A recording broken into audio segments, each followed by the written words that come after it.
Greetings, everyone, and welcome to Spongy's 10th anniversary. Today we have a very special State of Sponge, so thank you all for coming along.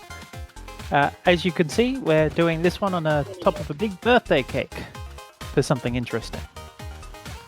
So I'd like to go through and run through all the team members that are joining us today. So we have Yeragorix, Faithcare, Gabazoo, Inscrutable, Journey, Morph, Mumfrey, and Jeeden.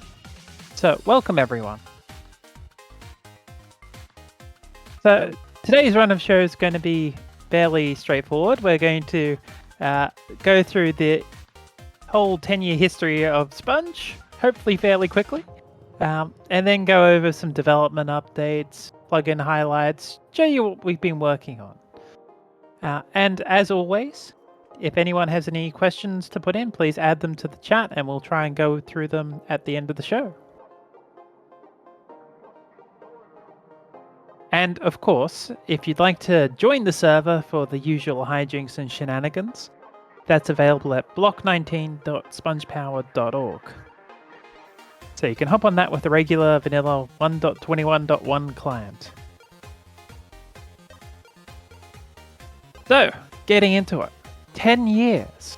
It's been a long time. So, Sponge got started in September 2014. It's hard to believe it has been a decade.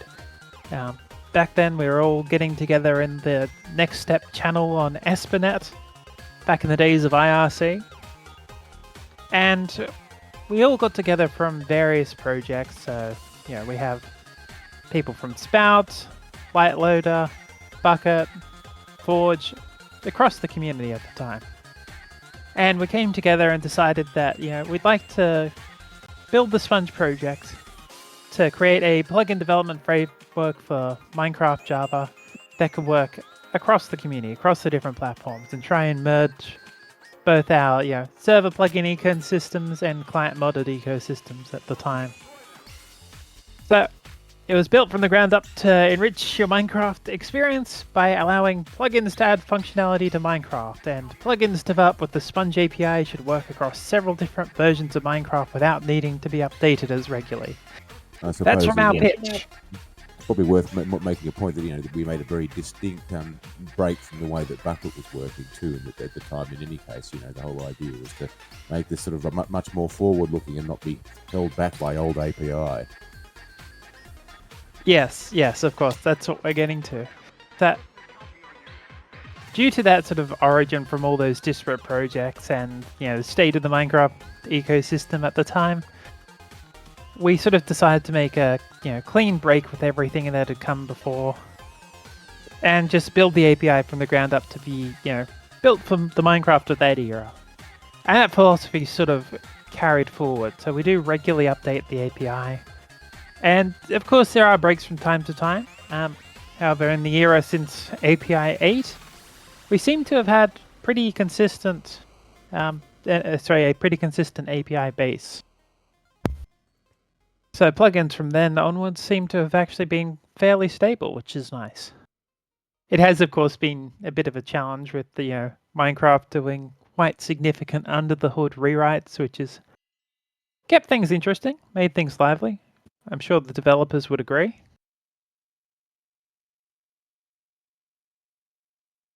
Yes, it is, of course, also interesting to note that, at this point, we've been around for over twice as long as the, previous Bucket API was.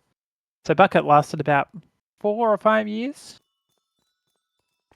And, now we're here at a decade, so we've certainly got staying power, so we've stuck to our commitment. But I think the other thing that is important to note is that the origin from disparate projects also gave our project a very collaborative intent. So it's not just the Sponge API and the Sponge implementations that we've been working on. There have been a whole bunch of under-the-hood projects that we've done and contributed to the ecosystem, as well as just helped interact across the ecosystem. So we've, talk to other modding projects, seeing what we can do, seeing how we can collaborate, and really just tried to get everyone to work together. So I think that sort of ethos has been fantastic. I'd sort of like to throw to Mumfrey here for a bit to talk about mix-ins, because mix-ins have been a huge project, and those have well and truly taken off across the Minecraft modding environment.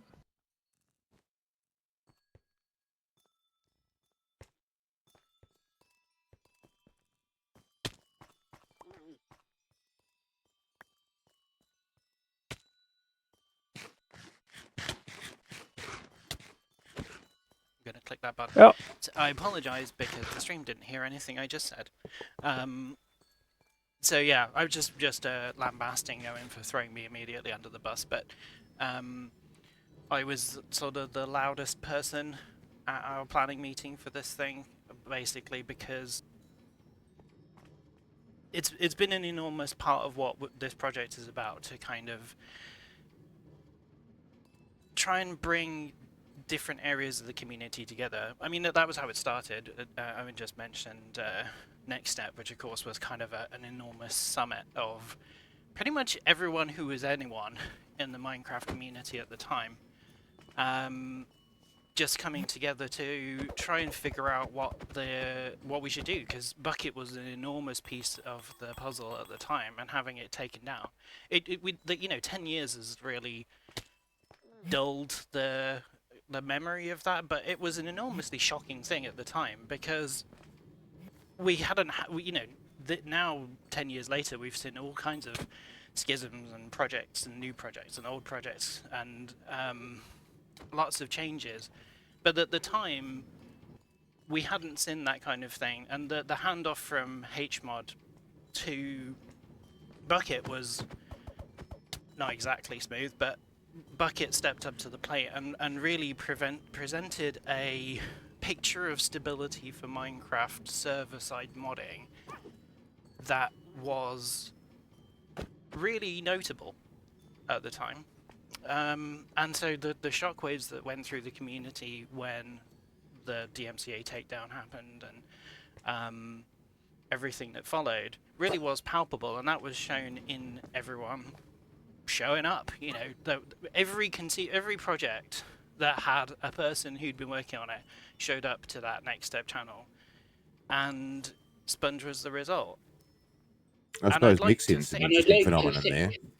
I mean, if I can interrupt for a moment, one of the things that Sponge has done has been really phenomenal in the launch of Mix-In. Mix-In sort of popularity has grown absolutely exponentially since Sponge started using it.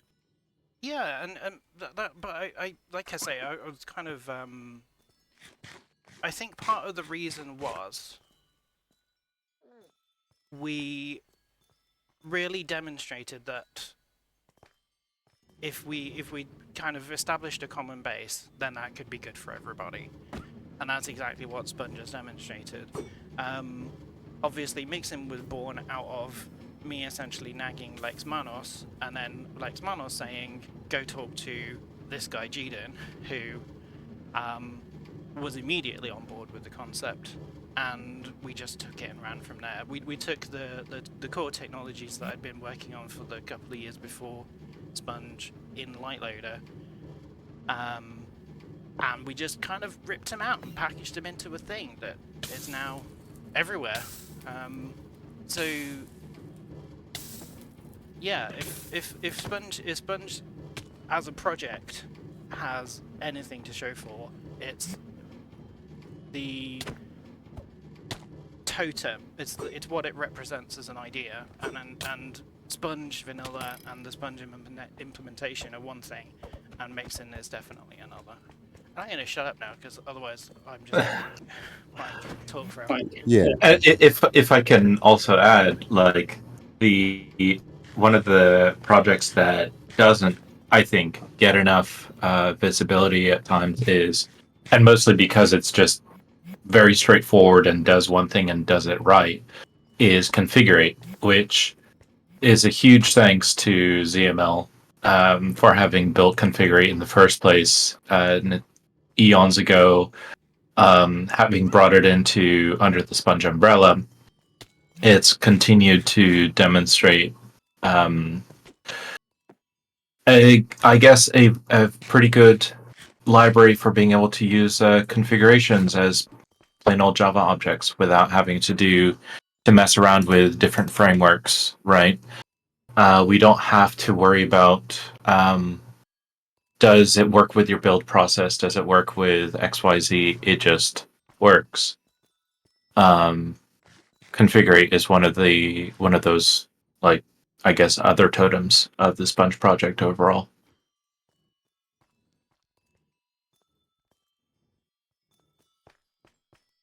Yeah, and I think I'd also like to just shout out a couple of little quotes here. So we've got Bob and Sparkle saying, "I'm using mixins right now."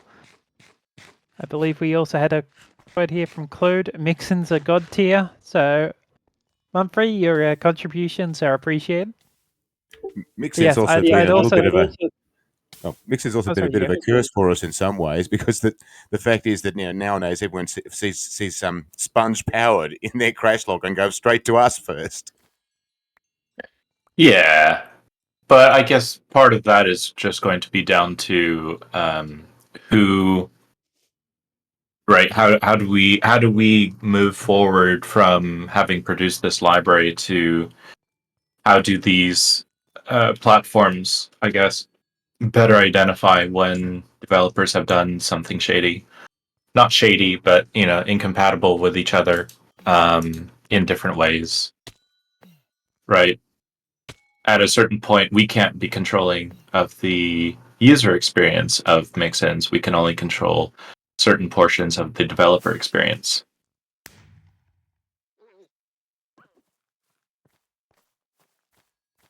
Yeah, I think Mo's Mister said there. I don't mind people coming to us first. So in a way, it does bring the community together, which is our ultimate intent, even if it can be a little challenging at times.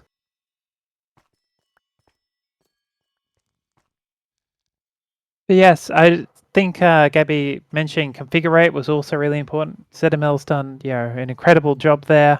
We've also got a little shout out here for Vanilla Gradle. So I think Gabby, you're the one to talk about that.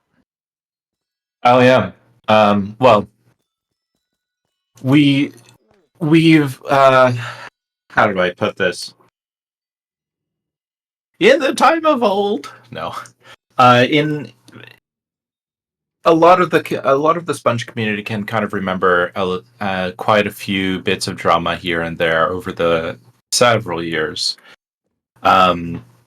We've wanted to be able to differentiate, or not differentiate, but being able to control our own development of not just continuing to use mixins, but also Sponge itself as a platform, right? Sponge Vanilla and Sponge Forge. Initially, how we had built the projects, we relied heavily on just Forge Gradle alone, as well as Adam's Mixing Gradle plugin, which worked right out of the box. Forge Gradle had faced several rewrites since the Minecraft 1.12 update, and that ended up making us accept the fact that we don't want to be reliant too much on one particular platform or one particular way of doing something.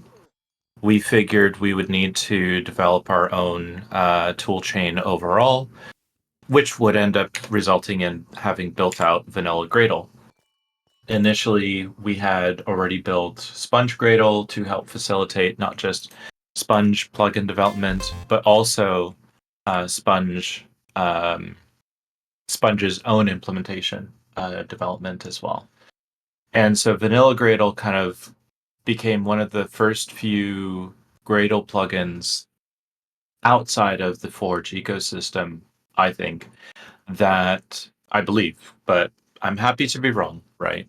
I believe that Vanilla Gradle ended up being one of the first few outside of the Forge ecosystem to work with Gradle to just apply a certain subset of tools on being able to decompile Minecraft for a project's ability to use something like mixins, or being able to build its own loader or plugin framework or modding framework on top of on top of Minecraft with, mind you, the official mappings, which Mojang granted to the whole community, I believe, starting in 1.13 or 1.14.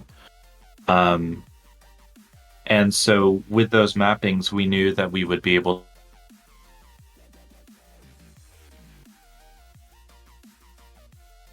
Yep, I think we've just lost Gabby. Oh, there we are. We're back. We'd be able to build Sponge Vanilla's versions for every Minecraft version possible. Of course, based on our volunteer work, on our volunteer hours. It was one of those, I think, defining moments where we realized we could expand the Sponge platform even further.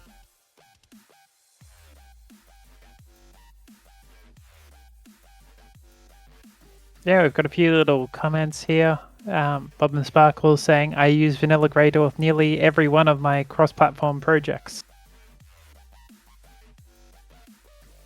And yes, Vanilla Gradle was the first thing built to use the official mappings that came out with 1.14. So that was quite the change at the time from the old Sarge mappings.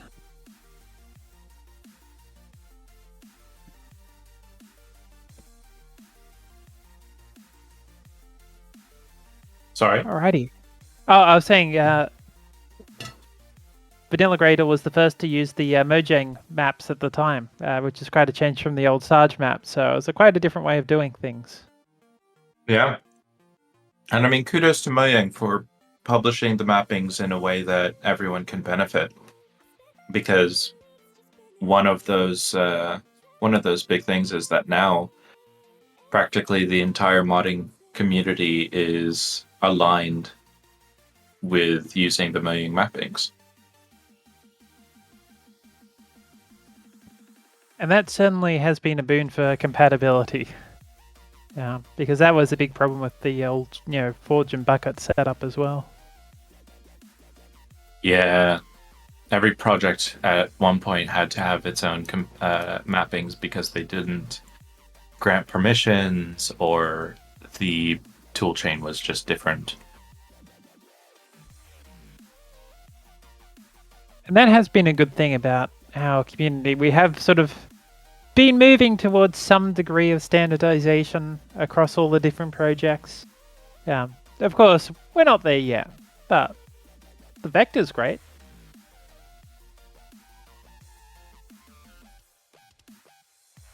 So yes, moving on a little bit, I'd sort of like to go into some of the original Sponge ethos as to, why we got going.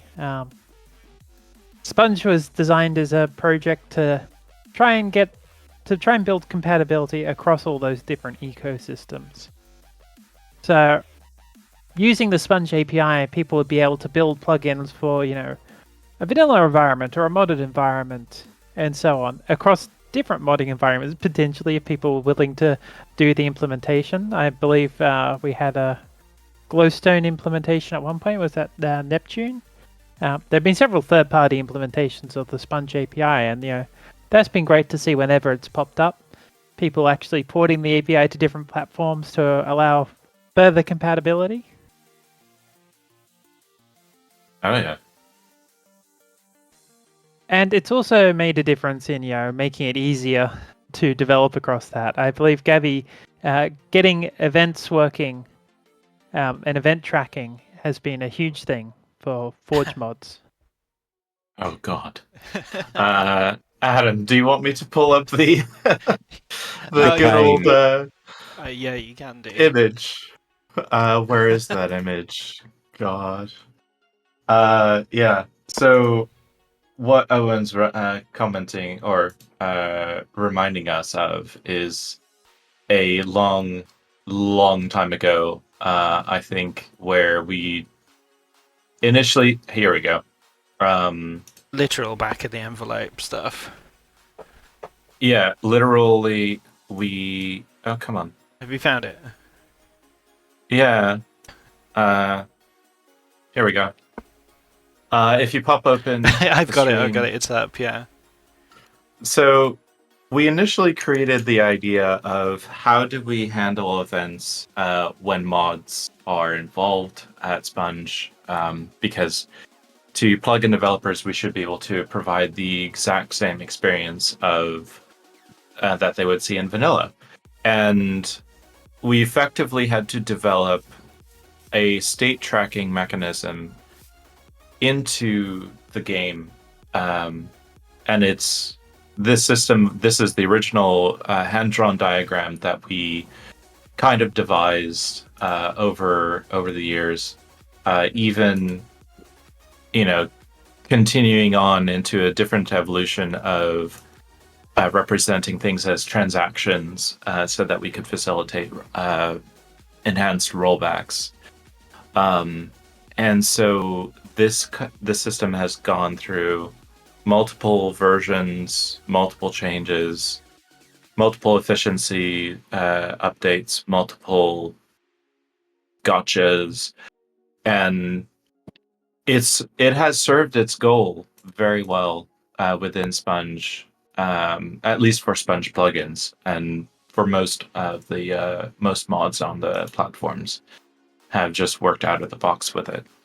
Even to the effect of being able to grant, I think one of the greatest protection plugins for the 1.12 era was Grief Defender, right? Being constantly the best, or considered the best protection plugin, even when you throw 100, 200, 300 mods that had all different kinds of contents and changes all throughout, right? This system has endured even to today. I do love all the little diagrams, yes, your little back of the envelope ones, the whiteboard. Really gives us a feel for how development proceeds. I should outline that diagram, the purple one, wasn't meant as a diagram so much as it was the result of a really long session in TeamSpeak where we sort of went through pretty much from first principles what it would have to do to function in the way that we wanted it to. So it was more of a live scribble. We just archived it after the fact because it sort of documented the brain state, but it was never just in case any of you think that we were very bad at diagramming. Well, I also like to point out that we were doing what is it, remote work, all the way back in like 2016. Remote whiteboarding, effectively, where Adam just pulled up his little mobile camera and pointed it at this piece of paper that he just continued drawing on. Yeah. But I mean, one of the key things about how this is all designed is going back down to good old computer science principles, right? We want to design something that is going to be efficient. We want it to be good. We want it to be understandable, given the complex nature of the entire game, right? We also don't want to step on other people's toes. And I guess one thing that we implemented first was a breadth first processing situation, which we found out completely broke Redstone. Not completely broke Redstone compatibility, but it did provide some very interesting Redstone results. And so it was an interesting thing to change the system to become depth first iteration. And I think Mojang even has now finally, in the newer snapshots, has accepted that they have to be able to pre-process some of the Redstone evaluations rather than just, how do I say, let things go and hope for the best. Yeah. Although I think a lot of people are still, a lot of active Redstoners are worried that it will go towards the more idempotent but less good system that's on Bedrock. Absolutely.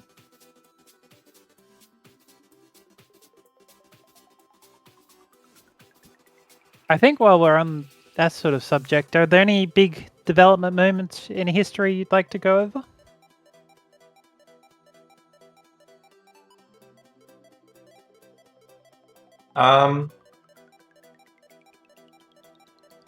I think that we can at least name it by Minecraft version. 1.12, I think, was our most stable version before Mojang started to actually make, release every other version, making huge swiping changes to turn the game into a data-driven engine. 1.12, 1.16, we finally had a better cadence and a better toolchain solution provided out of the box for our system at the time.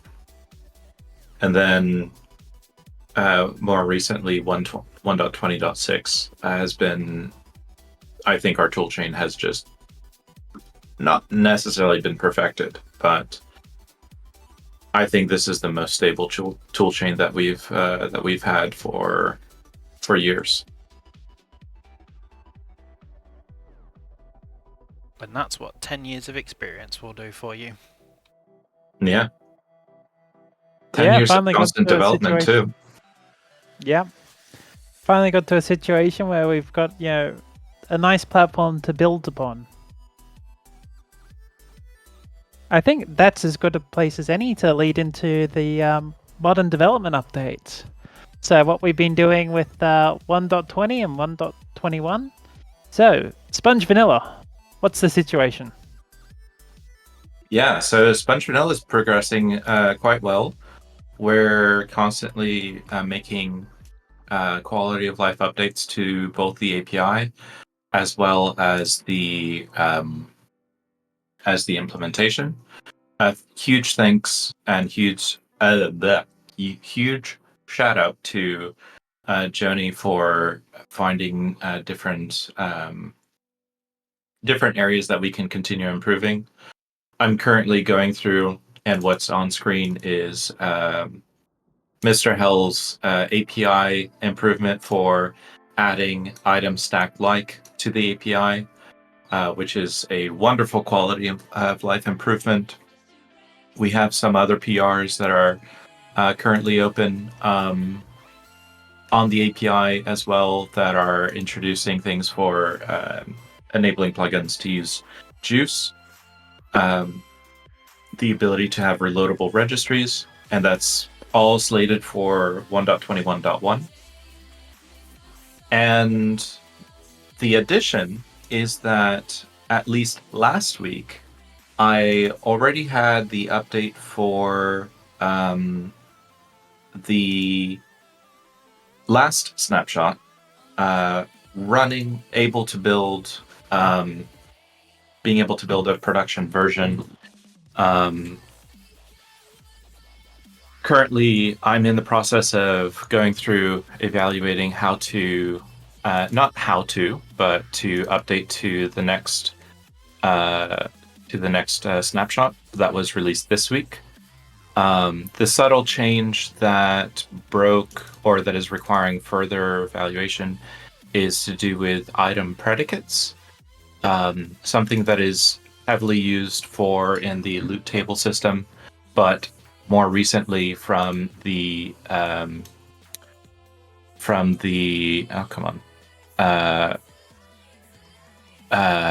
snapshot is container locks no longer has a name or a string. It is now a full-blown item predicate, which is going to be great to expose to the API, but it means that I have to write the API to do so. Technically, right, I can go and I can already go and start using this item predicate interface into our service. But usually we've been able to maintain snapshot updates within at least 3-4 days. This one is just taking longer because of that larger breaking change. But otherwise, they've been updating within hours. Also, huge thanks to Faith for making it possible to continue the development with all the changes between Minecraft 1.21 and 1.20.6 and 1.21. And if I'm forgetting anyone else, then please forgive me. Anything else? I do believe that we are going to formally release the API 12 as a version for 1.21.1 in preparation for the continued breaking changes for 1.21.2. So far, the API changes are visible from the GitHub, where I am loading it up. The changes are not small. They're subtle.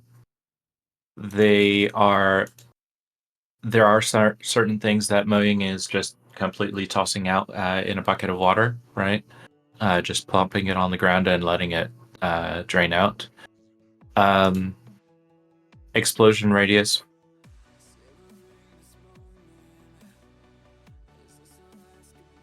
Also, item predicates rather than just an old ingredient.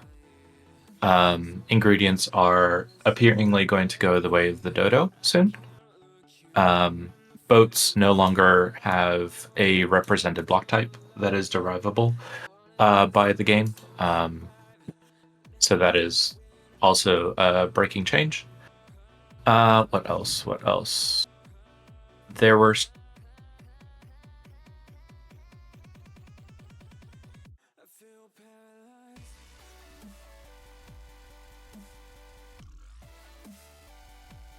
because the game overall is continuing to move towards a data component system, we also have to expose now through the API more indirect references of things. So like whether it's a resource key instead of just the item stack, or registry references going into things.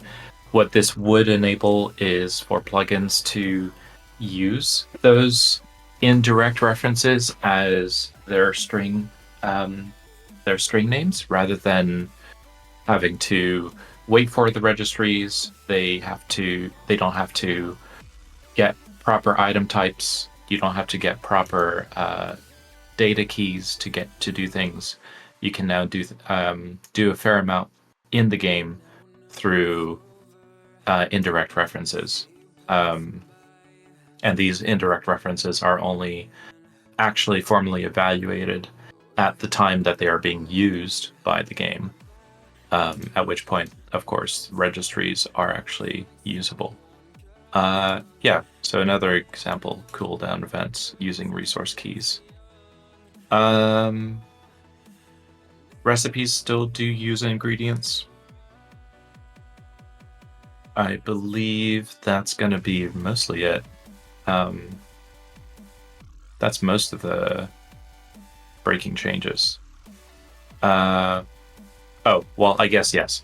There's also the breaking change that I am in process of making with the lock key, and that is here, to expose it as a predicate of item stacks. However, to enable plugin developers to be able to use it, I need to build out the interfaces to supply it. That's the long skinny of it. We had a little question here. So your item predicates are actual Java predicates? So Ideally, I would like to. However, to enable plugin developers to construct their own, I am introducing the new item. I'm going to be fleshing out the near full item predicate model that Mojang has landed on. And what that means is we'll be able to use this kind of predicate that does still extend a Java predicate. However, I do have to be careful with when a plugin uses its own predicate. I still have to figure out how do I represent that customarily, because as you can kind of see here, the Mojang predicate does have a codec, which means that a lot of these values have to be fillable. Otherwise, the predicate does not get sent over to the client, and then the client doesn't understand it. I still have to play around with this to get to somewhere where we can land on. But for the meantime, it's just a traditional Java predicate on an item stack. Or rather, once I merge the item like PR, right? Here where we have item stack like, I can use item stack like instead of item stack. Any other questions? Great. Yeah, I think that's it for my. We'll get to a bunch more questions at the end, but I thought that I'd bring that one up while we're in Yeah. the flow of things. Now- So moving on. Yep, do you go? Yeah. I mean, I can continue on with Forge. So SpongeForge itself is working, as best I know. If people can continue to use it, test it, report bugs, please do. We are continuing to not hope, but we are aiming that we're going to be able to support the Forge ecosystem for a while longer. There isn't really much of a reason not to, because as we have said multiple times in the past, one of our greatest changes from the 1.12 days is that 95% of code is just in Sponge core, right? The underlying code to support Forge is, well, actually, I could do no, I don't have the plugin installed. I could do statistics, but it's very minimal compared to running vanilla. How much is needed for vanilla, and even then, vanilla only has a lot because it is doing its own library installation. So for me, I feel that it's more trivial to just continue maintaining SpongeForge. We do want to commend the contributions from the Forge devs that have made it easier to maintain SpongeForge over the last few years.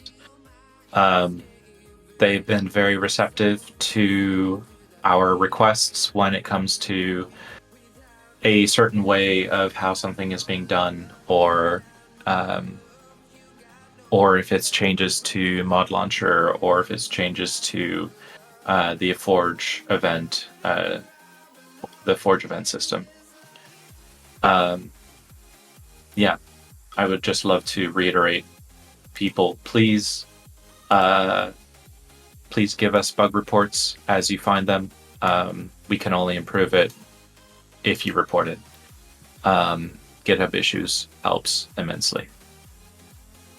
And then I think I'm going to pass it on to Yergorix. Yep. One quick note about Sponge Vanilla. Recently, we have updated Sponge Vanilla to use a more recent version of Mod Launcher, to use Mod Launcher 10, because we were still using a very outdated version of Mod Launcher. For people that don't know what Mod Launcher is, it's the tool that is used to bootstrap Forge and Sponge Vanilla. Now Sponge Vanilla is fully enforcing the platform module system, so it will have some impact for you, because now each plugin jar is a module at runtime, which means, among other things, that you can no longer load two jars with posing the same packages. So be sure you are shading your dependencies correctly. This has been enforced for a while in SpongeForge, but now it's also the case in Sponge Vanilla. And know that this huge technical debt that we had related to Mod Launcher is mostly fixed. This opens a way to future improvements, such as, for example, reworking our tests to increase the stability of the Sponge implementation, or maybe to introduce new implementations. Oh, that's very exciting. Do tell more. Yeah, for sure. Maybe, can you switch the screen? We have some kind of a surprise for you. Something that has been asked quite a lot in the last days, last weeks. Ladies and gentlemen. Ladies and gentlemen. Let me show you Sponge Neo. Ta-da! This is the new implementation of Sponge on top of Neo Forge, as many people asked us to work on this. So we have it. Beware, obviously this is really unstable, this is experimental, not production ready, and you are welcome to taste it and to report bugs, as usual. Yeah, as Mosmister was saying there, when I saw Sponge Neo in the staff chat, it's been hard to keep it a secret. You know, I was very keen to put out an announcement about this a while ago, but here we are. Live State of Sponge demonstration. Sponge Neo. Yeah, this is... bug free, right? No. I will like. Yeah. This is a small demonstration server with a few mods and a few plugins, just to show you that it kind of works. We have worlded it. We have a test plugin. We have auto pickup, which is available on all, and we have a bunch of modes. We have biomoplenty, applied energistics, some other mods. Hey, you said this is a server, right? So I could Is technically server. go and join in? Sure, you can. Yeah, there's a server pack for it, everything. Yeah? I think All you right. shared it when you started. So, yeah. Adam, do you want to show... Actually, do you want to show having both? I mean, this is the big reveal. This is the big step forward. We've finally done the Neo build and simultaneously Forge build too. So yeah, we don't necessarily intend to maintain that going forward, but we'll see. For the time being, it certainly works. Yeah. So I know that a lot of the community has been pretty vocal about and asking for Sponge Neo, and it's been difficult to say that we are going to support it. It's been difficult to say whether we won't support it. It's been one of those things that we recognize we've had to pay down some of our tech debt. Again, the tech debt in this case was being bumping our mod launcher version, being able to make more changes to our plugin loading system so that it could fit more platforms with minimal changes for those particular platforms. And so now with this actual branch that Yetterigorix has, it still builds for Sponge Vanilla, Sponge Forge, and now Sponge Neo. So a huge, huge, huge thanks to Yetterigorix for putting all this effort. Actually, we're going to thank him also for getting Royale up and working too, potentially. We'll see. Yeah. Yeah, it's a fantastic effort, and we're really glad to be able to show this off. We will, of course, hope that everyone who plays around with Sponge Neo helps contribute to all the bug reports and so on, because no doubt there will still be a fair few to go through.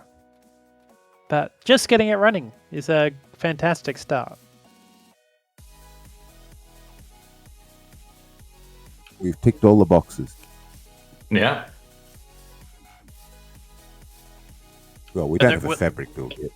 Were there any particular things that you got stuck on when doing this, or was it relatively smooth sailing transitioning from Forge to Neo? I mean, Neo Forge is still quite similar to Forge in the way it is organized per, say, rename the package, so you have to rename everything. But apart from that, it's really similar. It was more about renaming things. There was no new concept.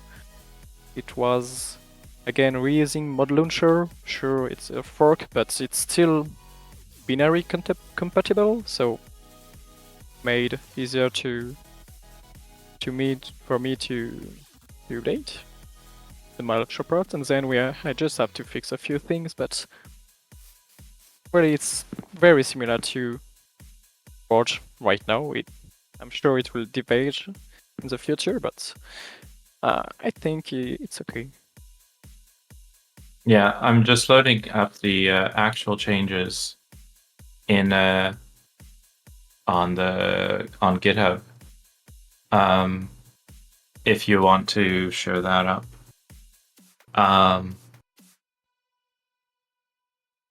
160 files, mostly from our what's the word?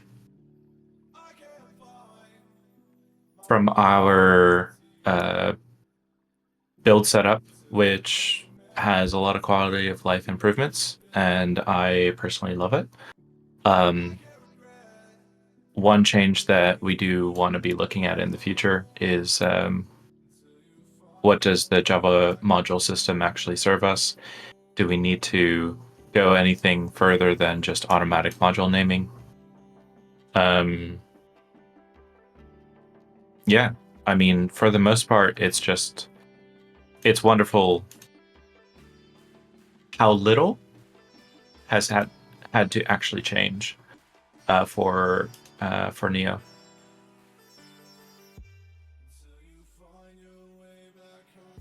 And here we can see it's just a bunch of the Forge separations being elevated from common. And then finally adding the Neo changes to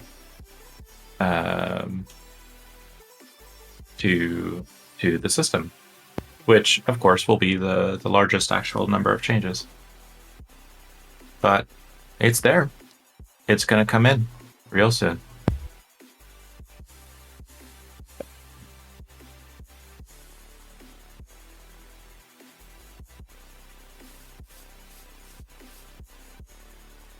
Yeah, fantastic work. Really good to see. And now, of course, everyone who's been wanting us to support Sponge Neo, well, there we go.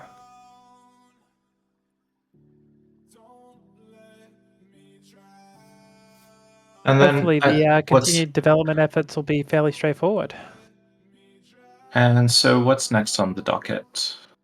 We've got some possible updates, I believe.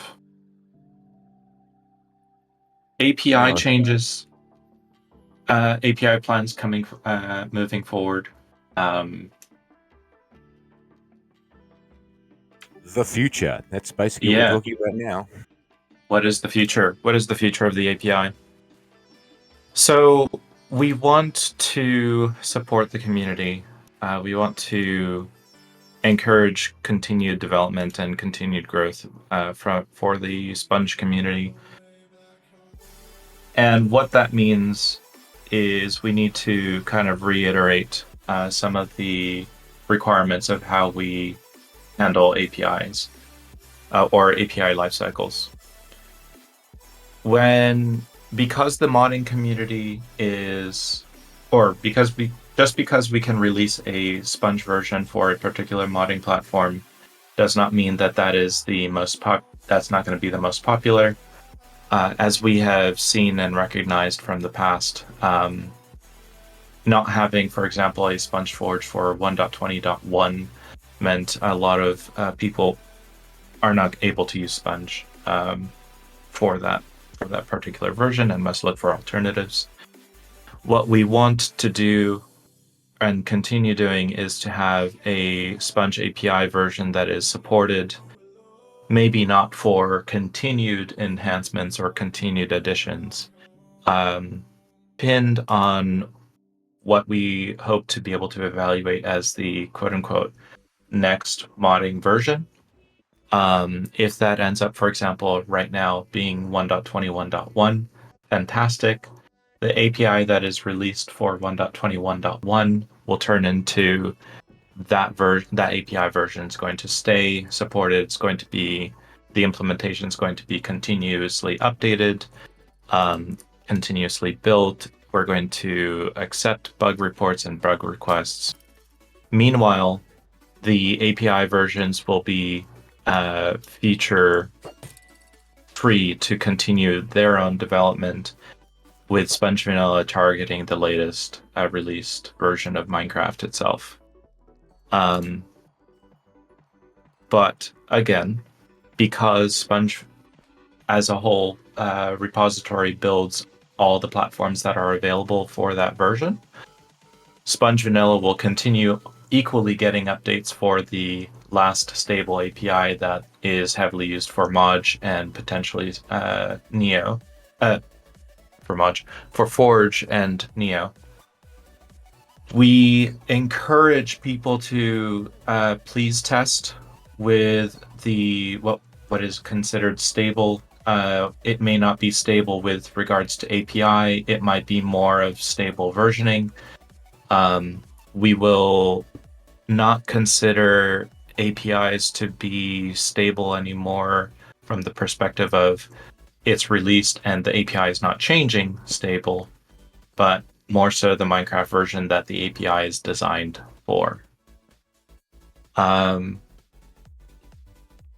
This is going to fall in line with having at most 2 versions supported until we have more of a contributing community at large to consider additional version support.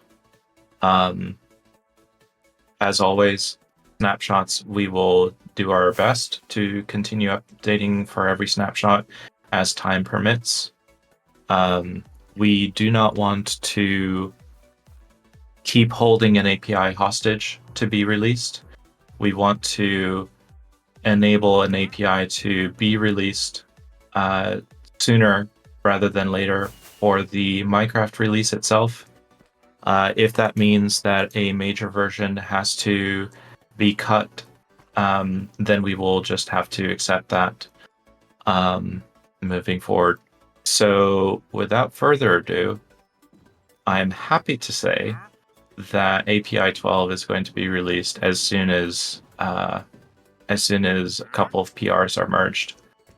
And then API 13 will become the next in development version towards the snapshots with all the breaking changes necessary.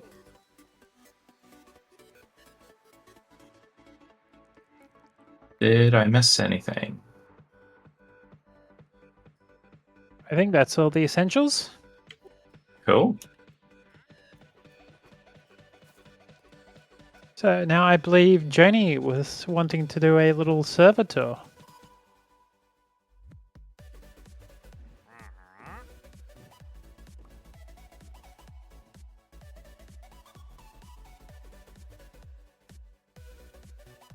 Not sure if Journey's ready for it, but we'll see.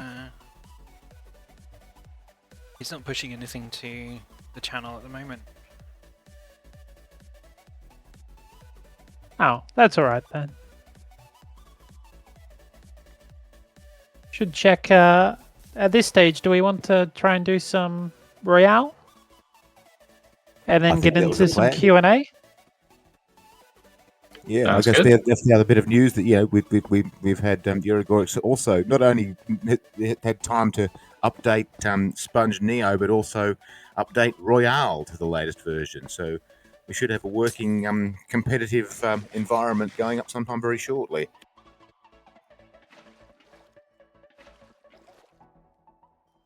For those people who remember Royale, a battle Yeah, we'll royale. be doing Royale for a fair while now, haven't we? We're sort of hoping we might actually get to the point of releasing it on OR. It's always been a sort of on the never. It promises we'll put a release on OR eventually, but it's never quite been cleaned up and done. I'm hoping this time might be the one.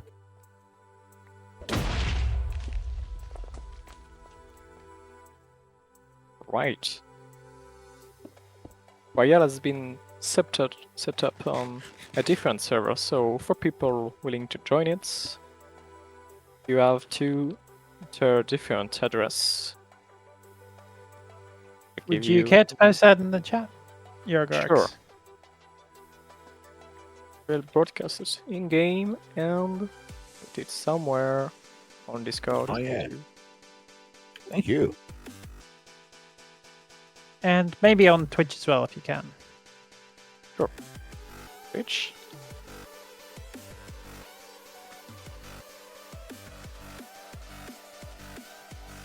Which Discord channel?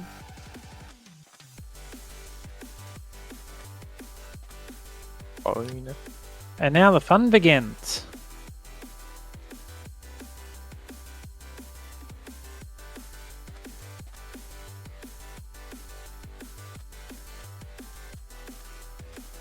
All right.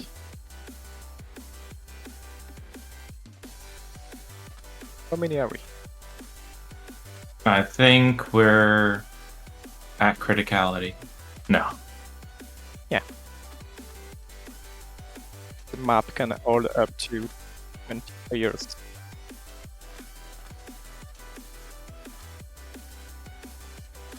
Three? Do you need? Can you put the real eek? Yeah. All right. TOPs and you're good.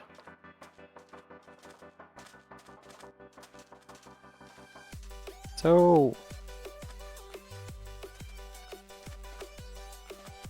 This is very pretty. thank you. What map are we going to play? Mongo, Ode, Pooh? Let's go for Sure. Mongo. Biggest one. All right. It's the one that Gabby was asking about anyway. Here's a sign. Ah. Just It Take is time. the 10-year anniversary. I think it's suitable for the first presentation that we actually had a runnable sponge implementation.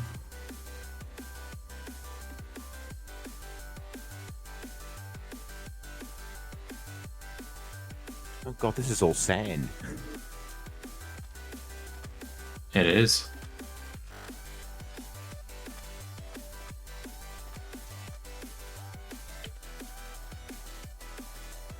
Uh-oh. all right. Why can't I move? Because the game hasn't started yet. Well, seeing spectators coming on, I guess game is full. It must have started. Yeah, I think it started because the game is full. I can see people Okay. moving around. Oh yes, I'm in it started. spectator. Yeah, we're spectating. The Yeah. The one thing you can do to make sure it happens faster too, if you make all the players glow, it makes it a lot harder to hide. Do you want that? I'm doing not it. worried for the I just moment. did it. Alright. Now you applied the effect only to you, not to all people. Wait, what? To at P. It's P just is you, yourself. Gabe. A is There we one. go. It's a disembodied head. It's gorgeous. All these disembodied heads flying around. Right? It's like the Addams family. Da-da-da-dun. Da-da-da-dun. Da-da-da-dun. Da-da-da-dun. Da-da-da-dun.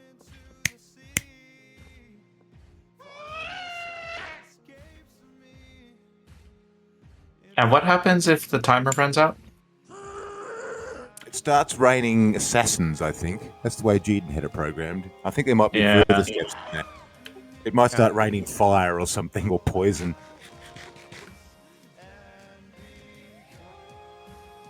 Three players maybe?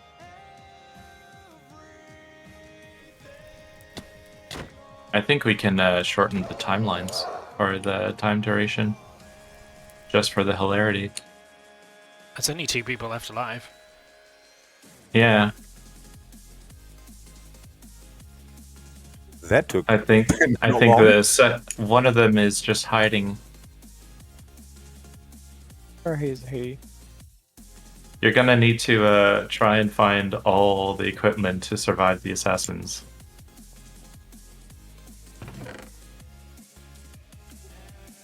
At least you can see him glowing. Oh yeah, right down the bottom of the map. There you go. Mm-hmm. That glow definitely makes it faster. I think there were some comments last time it was a little harder to finish on this map because people could sort of go from the top to the bottom and then hide really well. Yeah. But the glow just gets rid of that.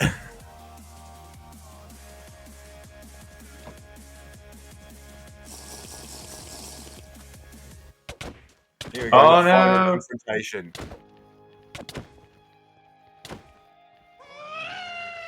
There we go. That was awesome. Well done, Mr. Hell. Congratulations.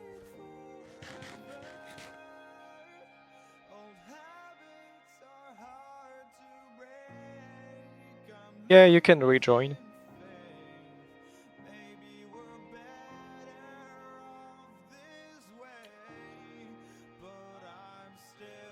But yeah, I think this can just demonstrate that Sponge still works even with the latest versions. So what version is this running on at the moment? 1.21.1. Yeah, the latest. Vanilla. Yeah. And I died.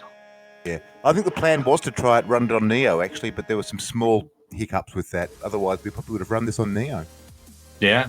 Would have been an excellent demonstration. And when we strongly believe in show, not tell.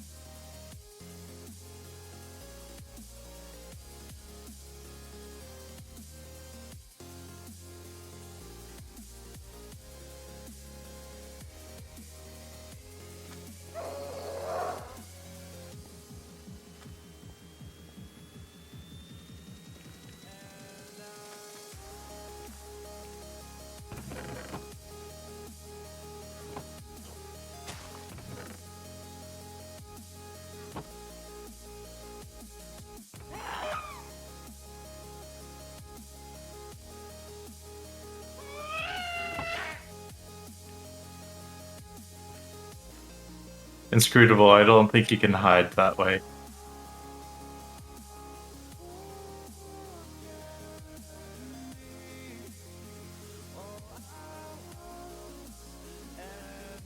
Well, come and get me then. I can't, I'm spectating.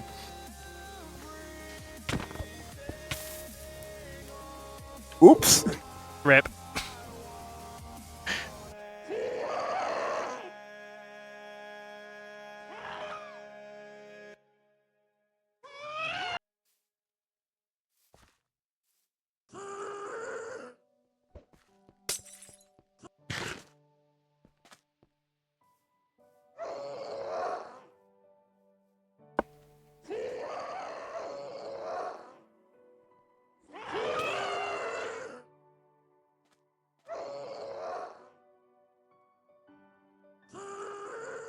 Interesting. I seem to be stuck at the bottom of the world, dying forever. Can you not die?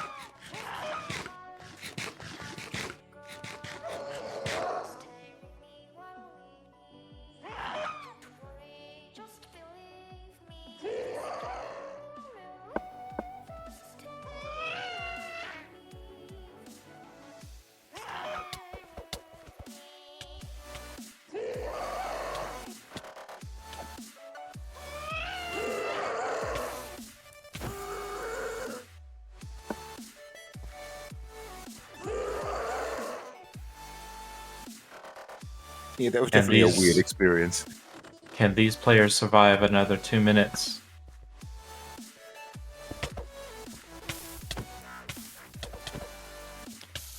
Yeah, here we go. Ah, Purging. Hey, we've got a winner.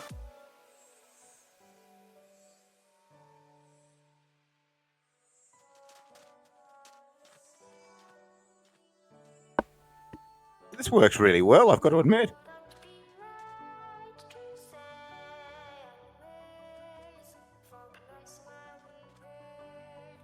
Must have put it on a serve with plenty of overhead. Did Jenny come back? So it's going to be 0551 and Yugim that will be doing the tour, I believe. Yes, hello. Hello, our friends from Qubit.io. Oh, we need to allow them to stream into the channel. Give them permissions. Indeed. who am I granting permissions to? Yugim. Ah, okay. It's one of the devs from... Yes. I think you also need to give access to the use voice activity because Ugim can't unmute himself. I'm using push to talk. Does Okay, that so work? now you can hear me. Oh, Yep, no, we can hear you hold on. now. Wait. Sorry. Give me 1 second. I didn't encounter this. Special presenter.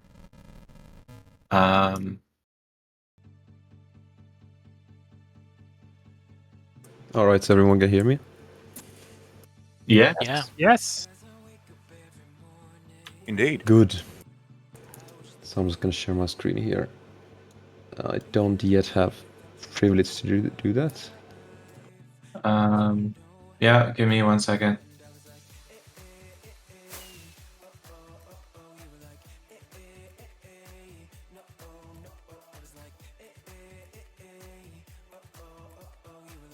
So in the meantime, while Yugim's getting the stream up, 0551, would you like to talk a little about what you have to show? Sure, absolutely. So, now we Are you haven't able put to this- now? Sorry. sorry, what were you gonna say? Just asking Yugim if they can now. It's still grayed out for me, so it seems that I can't do it. Maybe you need to disconnect and join again. 1 second. I got it. I found it. Special. But anyway, I can say a few words while you were going at that. So basically, I know some people say that people only use Sponge Forge and ask. Well, I've seen some people ask why Sponge Vanilla even exists, and well, we use it, and we wanna show you all the awesome things you can do with it. So it's not only about Sponge Forge. Yeah. As soon as Ugim can get his screen share working, we can get started. You should be able to now. There you go. It Awesome. should work now. And so let's get to the server that Joni was supposed to show, but yes, he fell asleep or something. So we have a server called Kuutio, and can we share the IP somewhere? Yeah, and it's the IP is Qt.io. You can see it in the tab list there.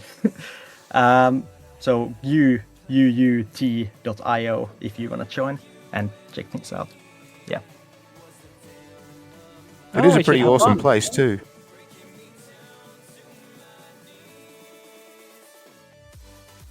So Yeah, so we actually have like many things to show. So there's like a overwhelming amount of things that we can show, but maybe we can select a few things. Well, maybe 0551 can first explain like some things. I can show around while I share my screen. yeah, I guess we could get started with something simple like the hub particles. You wanna show some, Ugim? I can actually give everyone access to them. Just wait a second.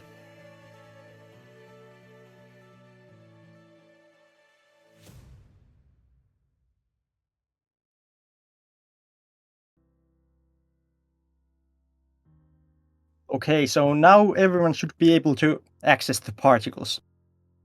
So, Oh wow, those are quite something. yeah, they're Wow. quite extreme, at least the latter ones. Oh my! So, I know that on Bucket many servers just download one of the many cosmetic plugins out there, but I think what Sponge gave us was kind of an opportunity to actually make something unique and interesting out of necessity. But anyway, so we, and when I say we, I mean mostly Ugim, have created some pretty amazing particles like this. So yeah, some of them are pretty big. Yeah, I'd like to mention that actually everything that you see in this hub this is Sponge. So I mean, everything from the server selection plugin to cool stuff like that spinning cube right there is made with Sponge. Yeah. Well, we basically use Sponge exclusively nowadays. Well, there are some of our games that are not running Sponge, but yeah, most of them are. Should we next move on to the? Well, maybe. Do you want to show DTM, Ugim, or should we go to the taistelukenttä? Well, yeah, we have like one of the I think most fun games that is created solely with Sponge is this DTM.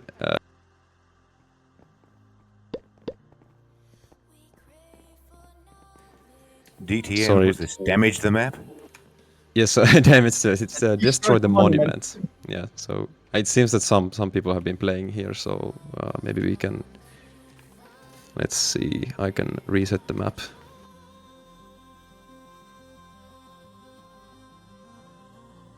That was a map preset.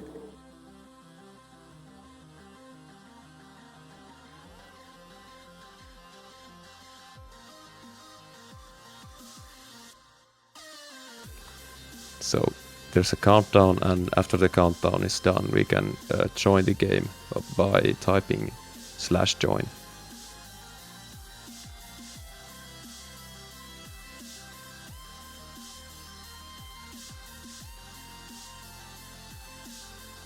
Of course, this is all in Finnish language, so yeah, so it's in Finnish language, so it might be hard to understand the messages.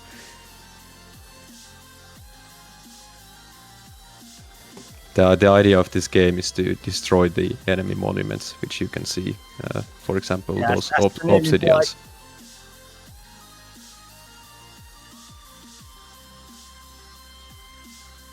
Yeah, the obsidians are marked by the particles, you can see. And if you can't join like the one person up there, I think you should try latest version. We've been having some problems with the Pi version. I don't know if that's even a Sponge-specific issue, but yeah. Or why backwards, rather.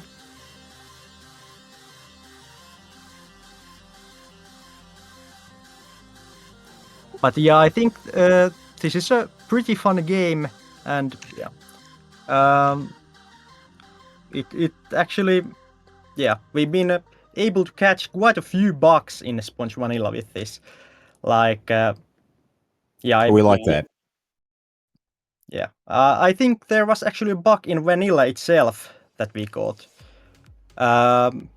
It was related to hoppers. I think Joni actually reported it to Mojang, and it got patched in like 1.20.4.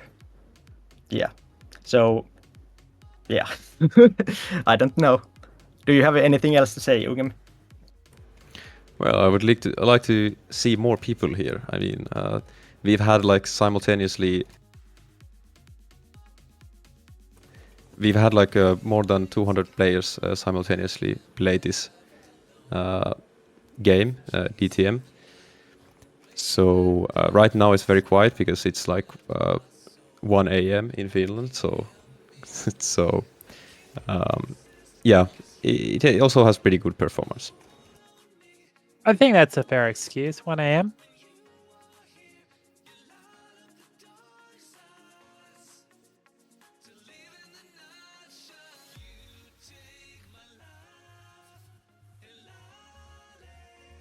But yeah, should we This move very on much to the next- reminds me of the Skyblock Wars of old.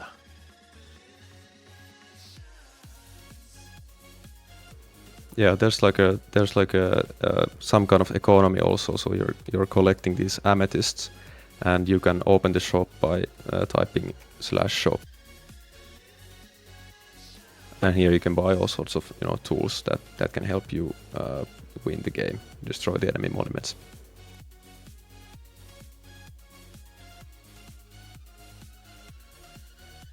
Yeah, honestly, it looks like a really cool setup.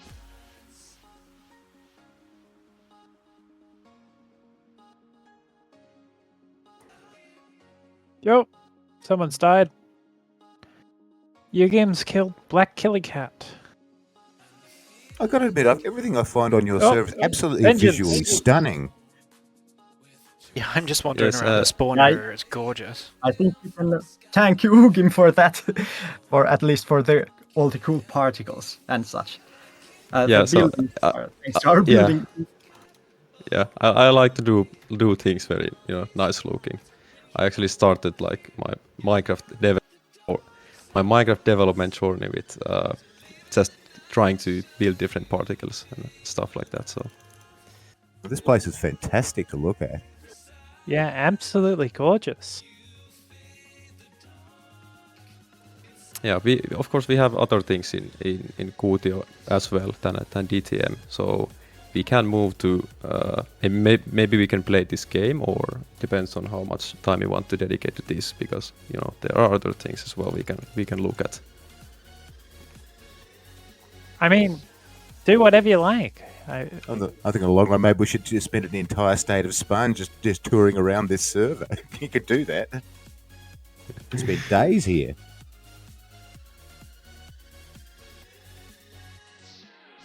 Yeah, we have like on average around like 50 players, I think, online. Right now, if we check, yeah, there are 37 players, which I think we are like 10 of those. So it's in the middle of the night, so there are not too many players. But you have like if we want to check something else out, then we have this event server right now on, and we have like this battle royale game that we definitely want to show you.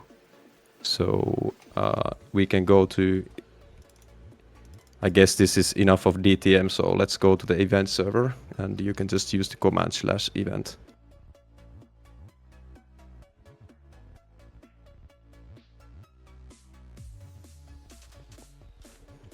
And okay, I think we need to have the whitelist at least off. So if someone, Yeah, now it's off. okay, so Yep, that works now. we can. Oh, this is interesting. And in the spawn, you can see all these like special items which we can showcase once the game has actually started. The game is pretty long, so it's like 40 minutes or something like that. So we are not gonna be. I don't think we're gonna play it to the end. So we are just gonna show it off and show what kind of different like game mechanics are involved in there, and also these cool like mythic custom items. So I think everyone is here. If someone is not here, then just use the /event command in the good.io server, and yeah, some people are still joining.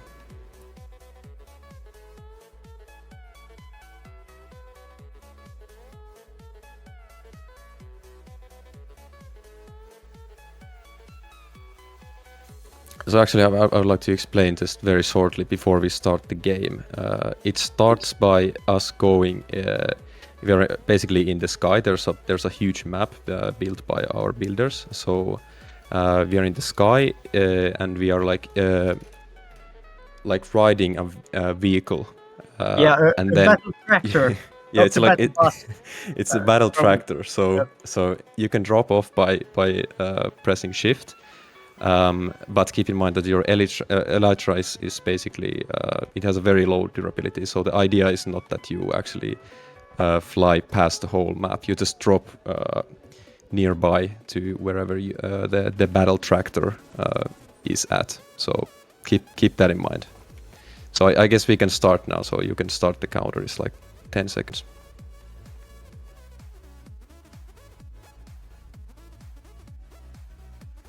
It's actually 20. Yeah, here we go.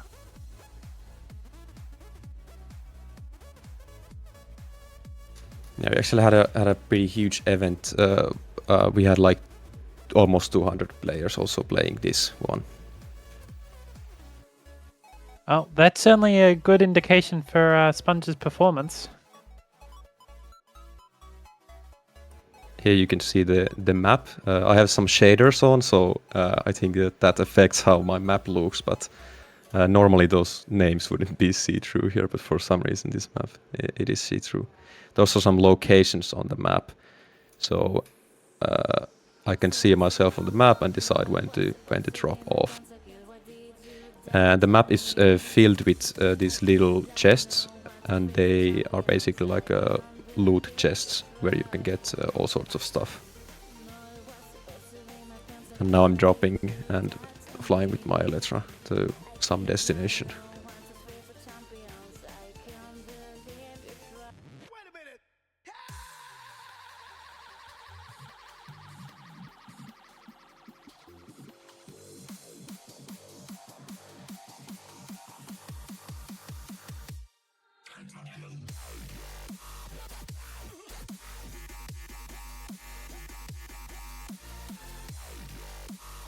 Yeah, so the basic idea is to just collect your stuff and kill people that you see. And the last one who is alive basically wins the game.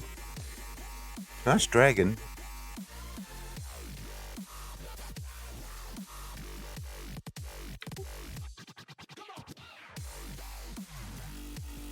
Oh, I am not doing particularly well. Hey, I died immediately.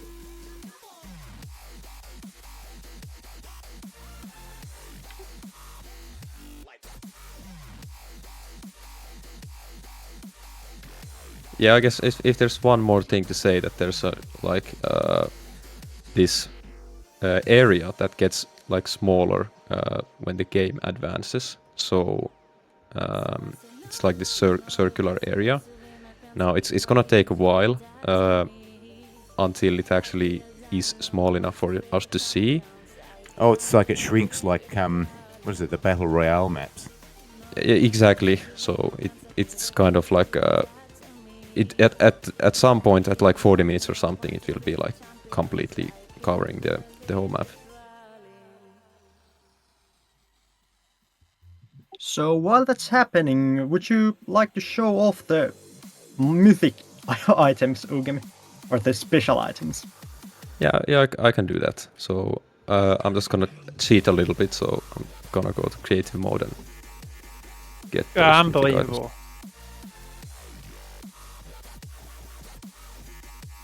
and I also need some special target for this, so maybe You can teleport to me.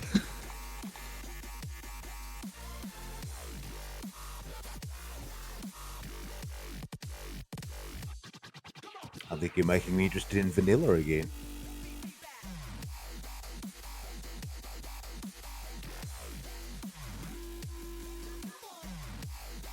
yeah, so this would be a pretty good example. So for example, this is like a fire wand, so I can just shoot some fireballs if I hit. Okay, Oh. so Borde is illing. so this is like a helmet that minimizes you. Oh.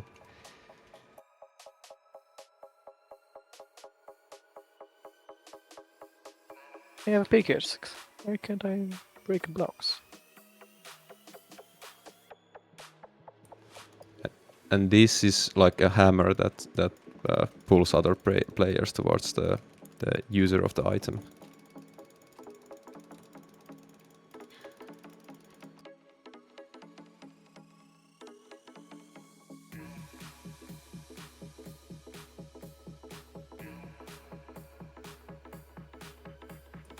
Yeah, all sorts of items here. There are so many. I wish there was a command to get all of them actually, because I know how to go manually through all of them. But so this is like some kind of Actually, go to the border of the map, so when the corruption comes, we can actually see it.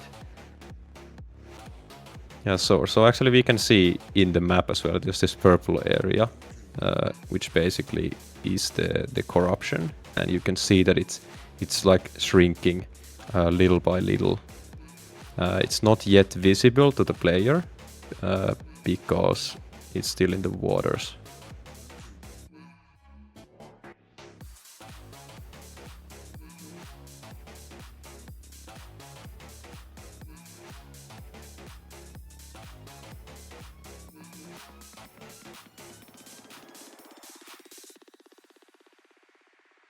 Would you guys like to share an insight on what's good with Sponge and how was the integration done? Sure. So, yeah, I think originally we actually switched, tried out Sponge when Joni hyped it and told about all its awesome features. Of course, back then. Oh, actually, here we can see the corruption now on the stream. Sorry. Yeah. So Oh, pretty. it spreads like that, so you can actually see it in the world. Yeah. Looks pretty cool, if I do say so myself. But yeah, getting back to the... Oh.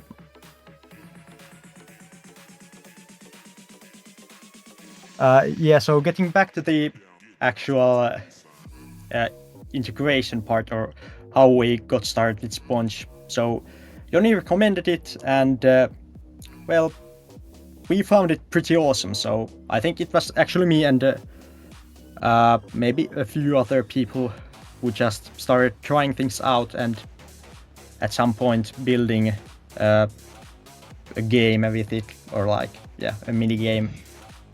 And yeah, we just started to develop our plugin suite for Sponge, and it just kind of happened.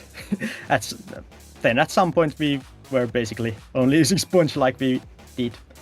But coming from Sponge from a Bucket developer, which many of us were before we touched Sponge.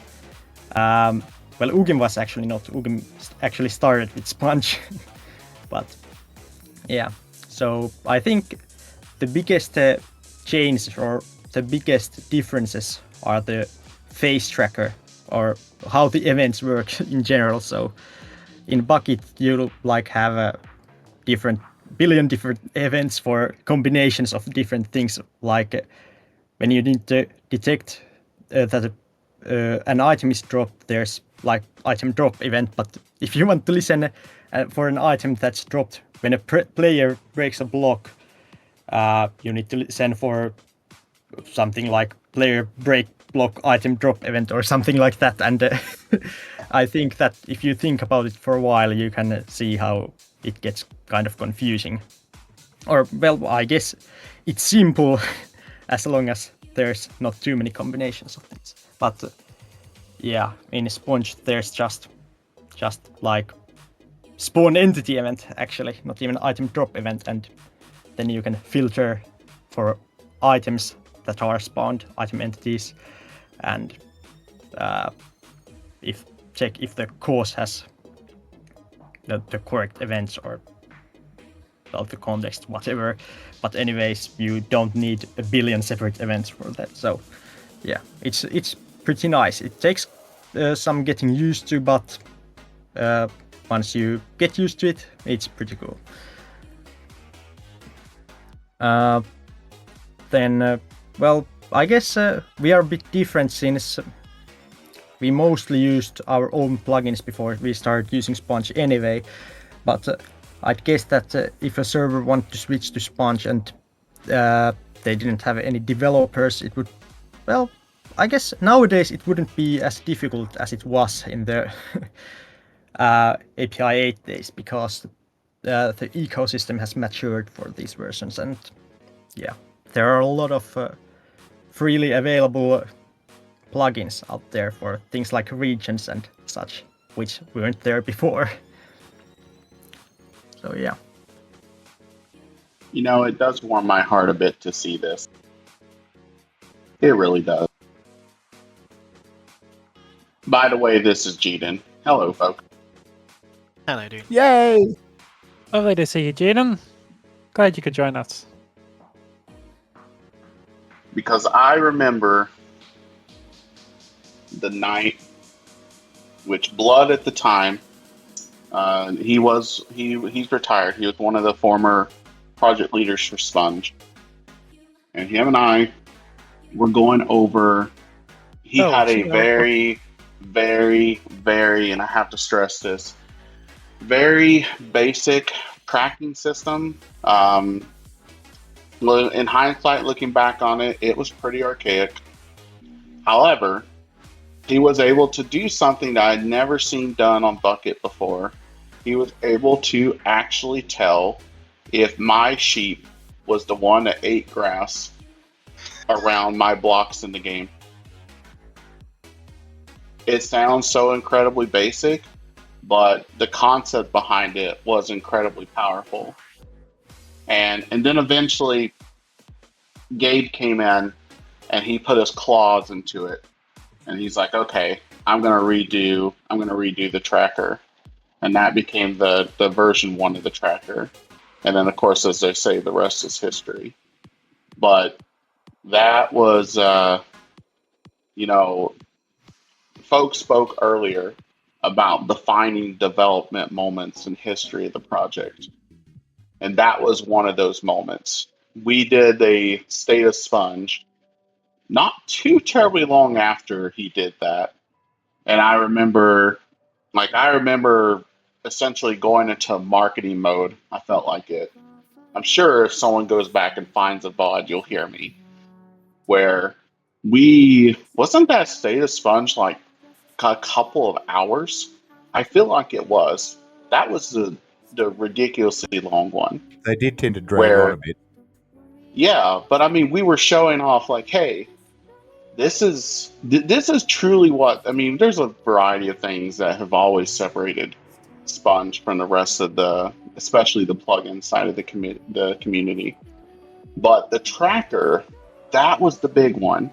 And I was really drilling home, like, look, like you're going to be able to do all of this. And so 10 years have passed, and to sit here and literally look upon a server that's doing stuff that only at the time I think a lot of us really dreamed about, it is a heartwarming moment. I'm not quite sure, from our perspective, and I'm sure some of the other folks, especially the ones that have been around almost towards the beginning, I know Mumphrey and myself in particular are fossils at this point, but it at least for me personally, and I think I can speak for the others, it really does warm my heart to see this. Because there's a lot of stuff going on this server right here. I don't have the code in front of me, but I can pretty much see exactly how this was done, and I can see exactly how in some parts of it, for how you guys have done this, so you have used a tracker to do this.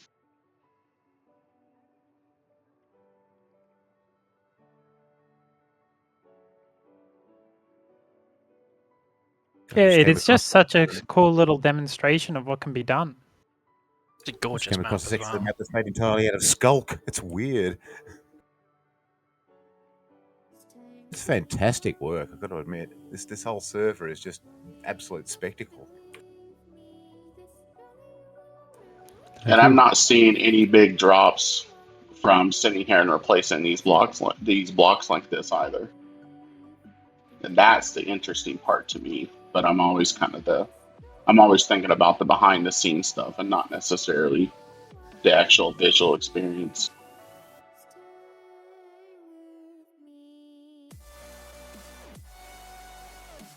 Would you guys like to share any challenges you guys had? Any trouble? Well, I guess getting this border or setting those blocks was a bit challenging. But yeah, it was. I don't remember exactly. Well, actually, I think the blocks are set so that no packets are sent to the client, which is done with setting the blockchain's flags to none. I actually don't think this is even possible on Bucket. Or at least it wasn't back when I used to use Bucket, but or at least through the API. But anyway, it's kind of weird to think that even such a basic thing it would not be possible there. But anyway, so the blocks are sent so that no packets are actually being sent to the players, and I think after that the packets are sent not on the main thread but on other thread manually. So I think that's a big part of the not seeing any performance drops, because I remember that sending the packets on the not like setting the blocks and actually sending the packets on the main thread caused a lot of issues. And yeah, I guess it could cause some desyncs, but because the border is moving at such a fast speed, I don't think it matters. Are we like? Did you Joni ask about like general sponge related like issues that we faced? Yep. Yeah. In general, yeah. Just Yeah, I share guess- all your experiences. Yeah, I'm not really that good at talking about that, because all of my problems have always been solved by 0551 and Joni. So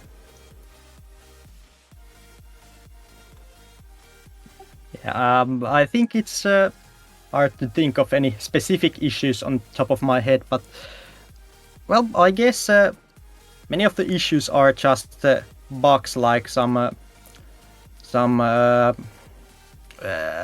memory leaks or something like that. Some of them that just exist in vanilla, like the one I talked about earlier.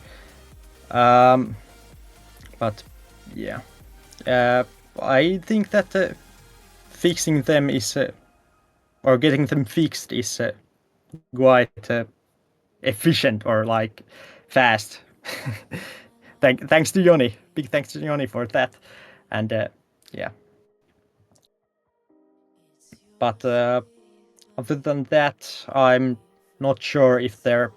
Well, I guess there are some things that are actually missing in Sponge API compared to Bucket, because we are waiting for them to be done in a better way, like the per context data API. That's actually a really cool concept in itself.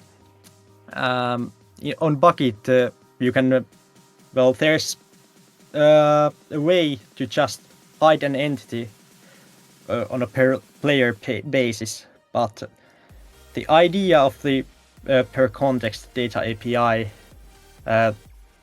that's hopefully coming to Sponge someday, or at least exists in the form of a branch at the moment, I think.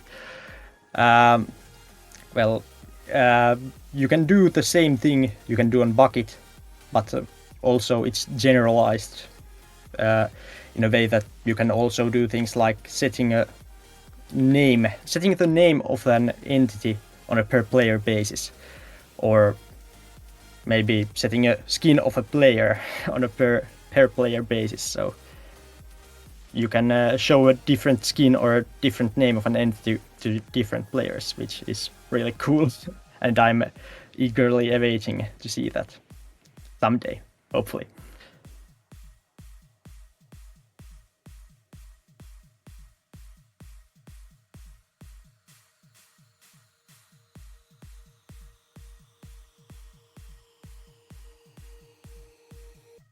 Yeah, I think going from there, should probably talk about what the future of Sponge is like. So I think, Jayden, you might be a good one to talk about that, what we plan to keep doing as we continue developing. Yeah, I can talk a bit about that one.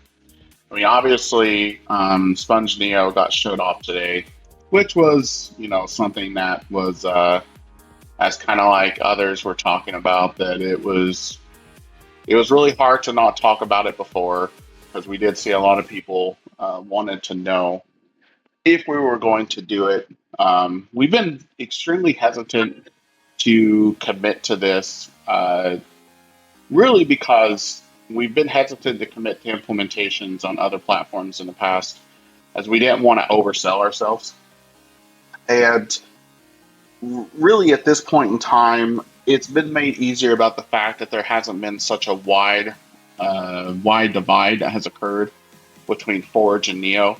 I'm sure that separation between the two will continue to increase over time. But at least for me personally, what I'm hoping will happen is that it will increase in such a way that it makes it maintainable over time. You can absorb these changes easier as this sort of goes along. We are always looking at possibilities for doing other platforms. I know that people have asked us about Fabric, for example. I know that that's been one that's kind of been asked over the years, and it kind of has the same answer to that one.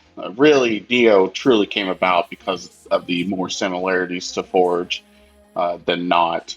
So it was finally good to be able to kind of put that to rest from people that have been asking for Neo, and so ultimately it is done. Otherwise, API changes for stuff that Mojang keeps doing underneath the hood. If anyone watches Mojang a lot, you'll know that it seems like they're moving more towards an agile development scheme. I think others in the channel would agree with me with that. They used to keep major changes to actual big major versions, breakages and anything like that. But now they have decided to kind of throw that out, and they're just going to pretty much do anything and everything that they want to do in patch releases.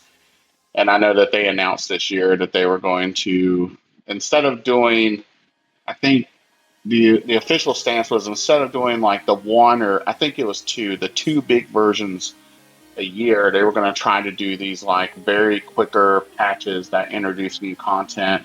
And so because of that, the API is going to have to evolve. We have no choice. We're going to have to establish stable APIs. We're going to have to establish ones that really aren't stable. There's been some ideas have been thrown about internally on essentially how to handle this. Obviously, for folks like 0551 here and the rest of the folks on this server, you guys are kind of looking at us for guidance, because ultimately we don't want to push out Minecraft API versions one after another, in which are incurring like large breakages. We did that in the past with like API 8, and it was hard. The engine changes at the time really necessitated it. So going forward, we want to try to prevent that from happening. But at the same time, we have to continue to evolve along with the game. You know, I'd seen like someone had mentioned in a chat there about potentially doing a version as an LTS release. I wanted to comment on that a bit. I know Gabe answered as well, and I kind of really mirror his comments on it. It really comes down to essentially where we can divert developer resources to. That's the big thing. It does take a considerable amount of effort to maintain for versions. It was easier in the past, but also not easier. I know that's kind of a counter response, but now that they have basically, you know, made the decision that they're going to do more content, they're going to do bigger version breakages in minor versions, then all of a sudden, like an API 12, for example, might start to look significantly different than an API 15.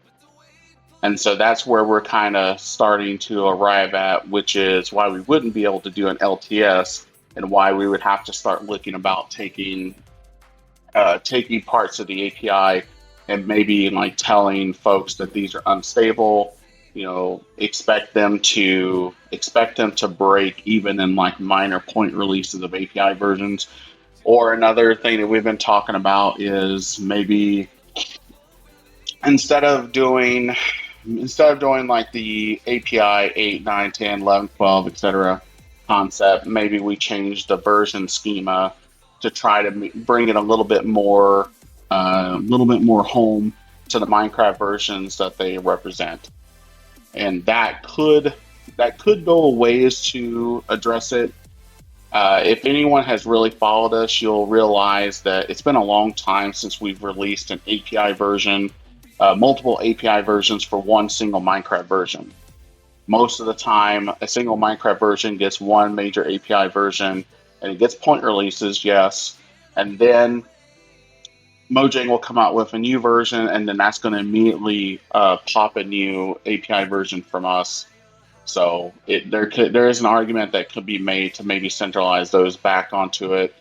Obviously, if someone in the community has their own particular stance or idea on this, you know, we welcome ideas on the matter. But if we're looking to try to future-proof the platform as much as possible, then this is something that we're looking into. We've also received some great PRs and stuff from community members. You know, I have to stress for myself and for others in the team that we appreciate it a lot more than you realize. You know, first and foremost, community-driven project, but at the same point, you know, we do want to shine a spotlight on the folks that are contributing their free time to essentially put forth some good work on the project and keep the project alive and going well. So we do have some PRs that we want to merge there that will also form the basis of this upcoming API version that Gabe mentioned that was going to get released. I do definitely want to see, like someone was mentioning, I do definitely want to see the contextual API version land more sooner, or not version, but the PR get merged. I would want to see that one get merged more sooner than later. I think that's going to be probably one of the pillars of an API version that gets released, because that contextual data, I remember that's been like talked about as far as like how that would look, how it would work, etc. and so forth for at least 5 years, I would say, Gabe. I think that sounds about right at this point. But yeah, so anyways, I'm trying to think about any other new stuff for the future. I don't think so. I mean, it might be a reasonably good point to start wrapping up about there. We're just about to hit the 2-hour mark, so It's been another one of those old-fashioned long state of sponges.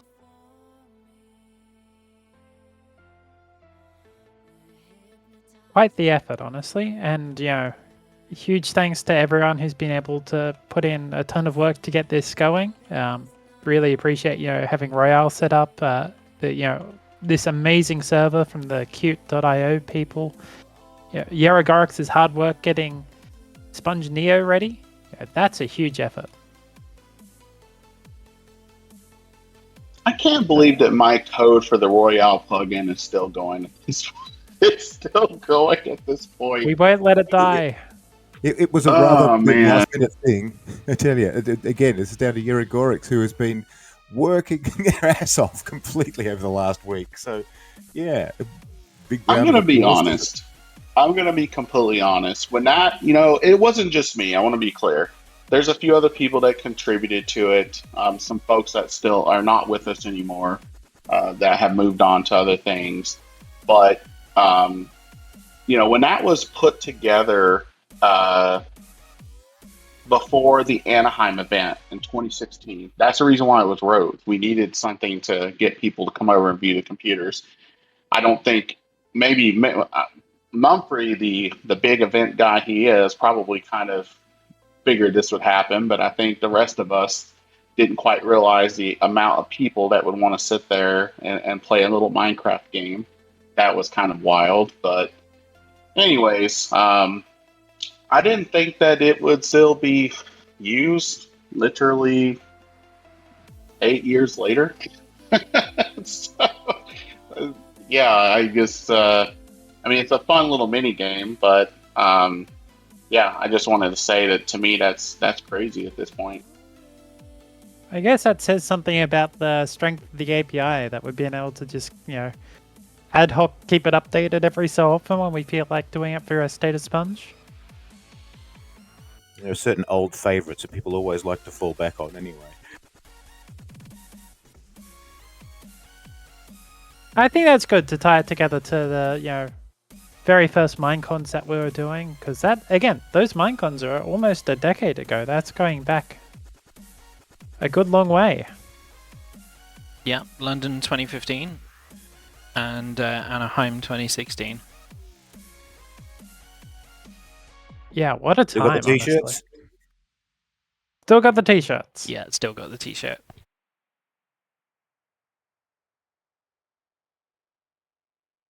I still have my Sponge button-up shirt.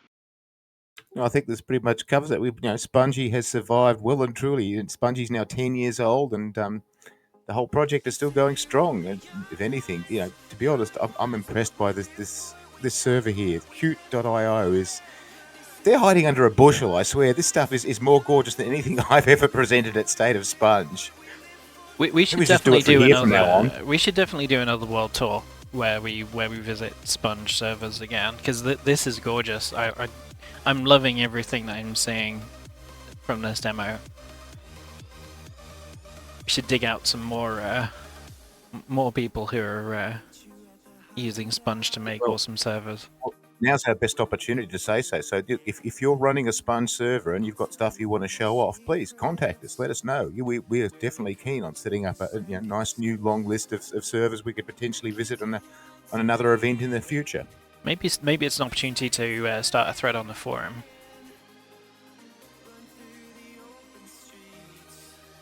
Yeah, that might be a good idea. Or on Discord, perhaps. Forums are just old hat nowadays. You take that back. Forums will never die. I've got an enormous collection of old hats here. The old hat is Gabe expert. still here, or is he left now? Oh, yeah, I he's believe just Gabe gonna- has hopped off. Gabe had to go. Yes, we are hitting close to that 2-hour limit. So I'm really invested in the end game of this battle royale that we're watching, though. I'm going to get murdered. I am going to get murdered. So that's why I'm keen to finish up before then. You're still alive? Somehow, I don't know how. That's incredible. I thought you said that you were gonna die like 25 I've minutes just been ago. avoiding people. Some of the that's, magic that's effects fine, they've got, but the like circle of death is coming. they've got like I've been watching this the stream that they're pushing, and like there's magic effects on the swords and stuff that like I can't even really tell what it's doing, but it looks awesome. Yeah, about how close is the circle of death at this point? It must be fairly close by now. It's got a good Oh, curvature. yeah. What the Sure. hell is that thing? Oh yeah. Okay, I don't like that. I do not like that. You do not like the incoming There- death, or There is some. Oh shit! Oh, I shouldn't do that on the stream. I am being Yeah. pulled by some magical beam that I'm not a fan yes. of. The heck is this beam? It's like it grabs and pulls you to the person. Like, is it the hammer? Someone is making a good attempt to try to get you. They are indeed. Like I said, this is fine. If we take a peek sees outside, it's almost showtime for the death. So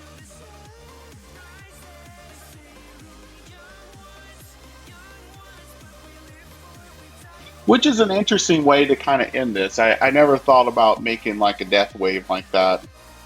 I only did, so back with Royale, I only did the humans because we just got human working at the time. And I'm like, man, it would be so cool to just have these human people literally come out there and essentially just erase people from the map. And of course, if they can't get the job done, explosions typically do. Also works in real life. Yes, you're very correct. This before they even added the things like, like the really hostile villages like Ravagers and so forth?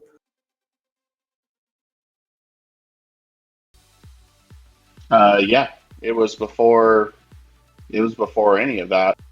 Yeah, because nowadays, I mean, you probably just shortcut and just drop a load of those on the players instead. It's true. But at the same time, you could make those humans that you spawn look like somebody else, which makes it more interesting. I have no idea what I am doing. 1,000 Gedens, yeah.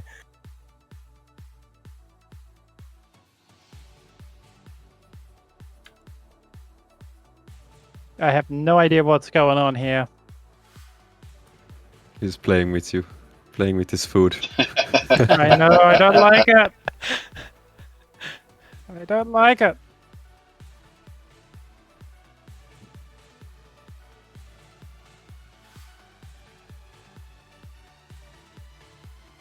Someone take another look outside. This is not a good scenario to be in.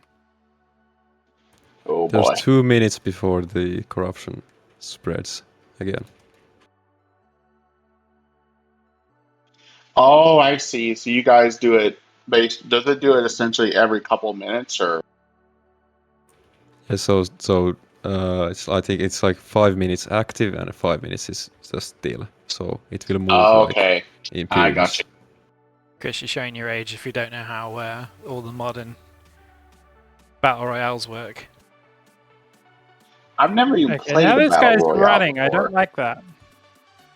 Perhaps I just solidified your comment right then, so we'll leave it at that.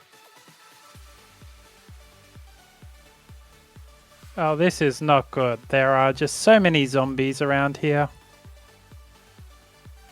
I think I am dead.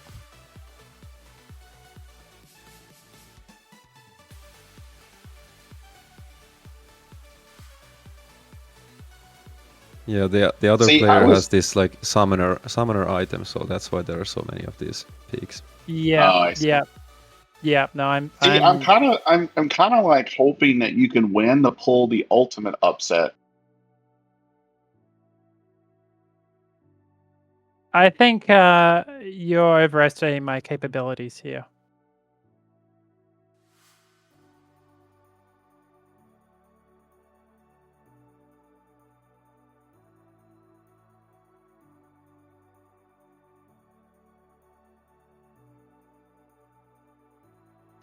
Well, I guess while that's going there, we can probably get some additional questions if anyone has some questions, and we can go through them. There were a couple of We did questions have earlier. a- Did you note them down? Yeah, so there's a few questions Let's in see. the Twitch chat. There's Um, always the fabric question, you know. I think we might have mentioned that Well, one before. I though. did cover that one. And I did cover, I mean, Gabe kind of mentioned a bit about like Fabric and mentioned about LTS as well. And I kind of went over that just a little bit too.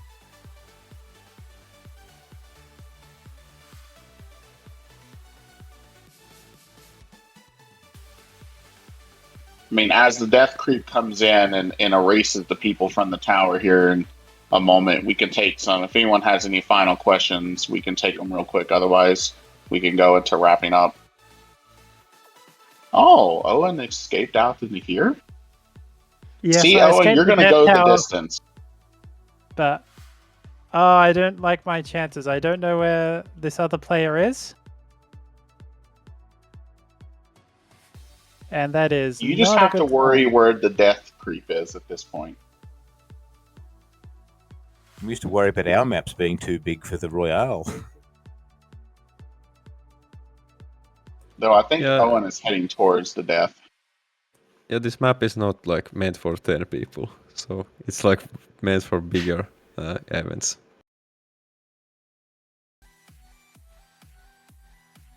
Here we go, the final confrontation.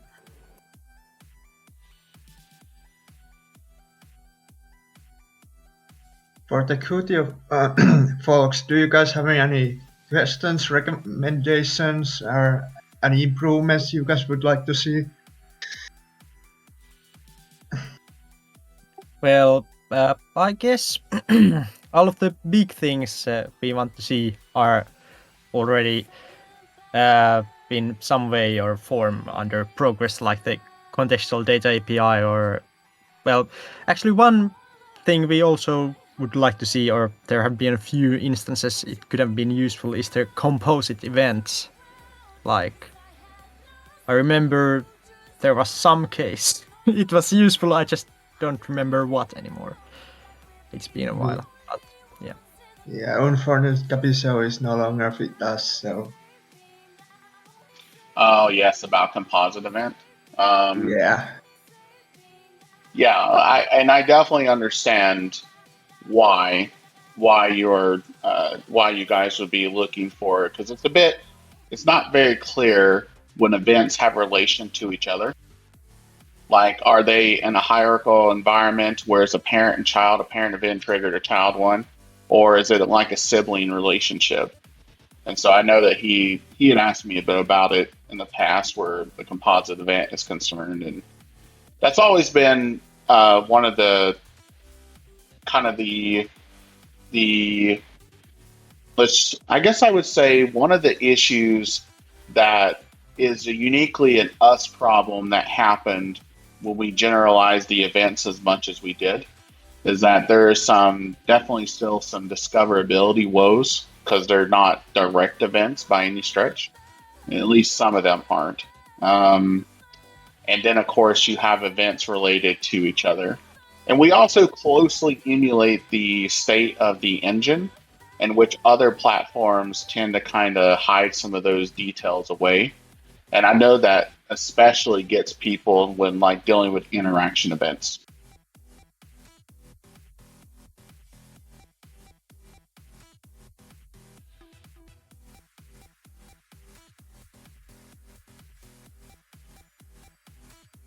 Oh, some. Oh dear, oh dear, oh dear. Owen, you're going the distance. You got this.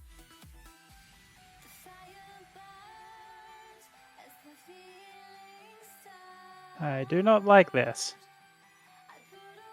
I do not like this one bit. Oh, not this! Not like this!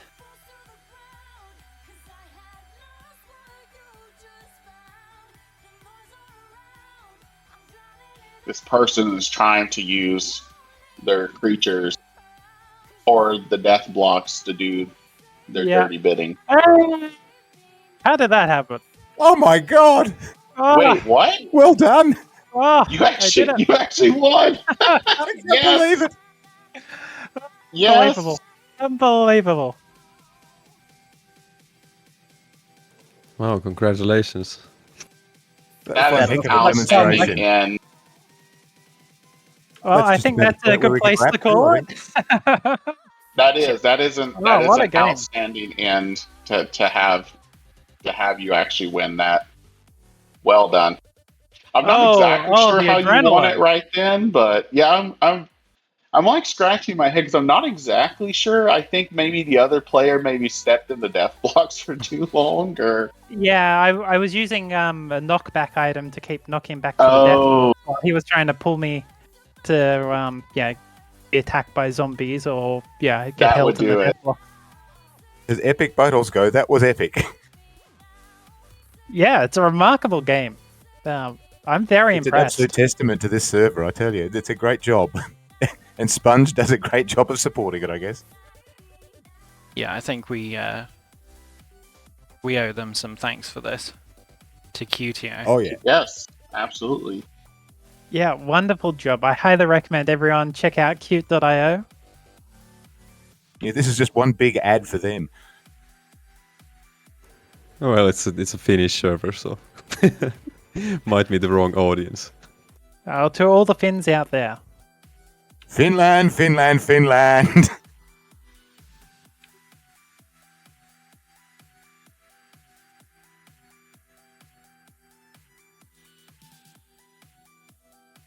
Yes. Anyway, fantastic job all. Really, really enjoyable. I guess here's to another 10 years. Minecraft will probably last that long. I think it can go the distance. It's pretty much got its own business model now, so I can't see it not doing it, to be honest. It's more They or can less eke a few virtual million dollars a Legos year. at this point.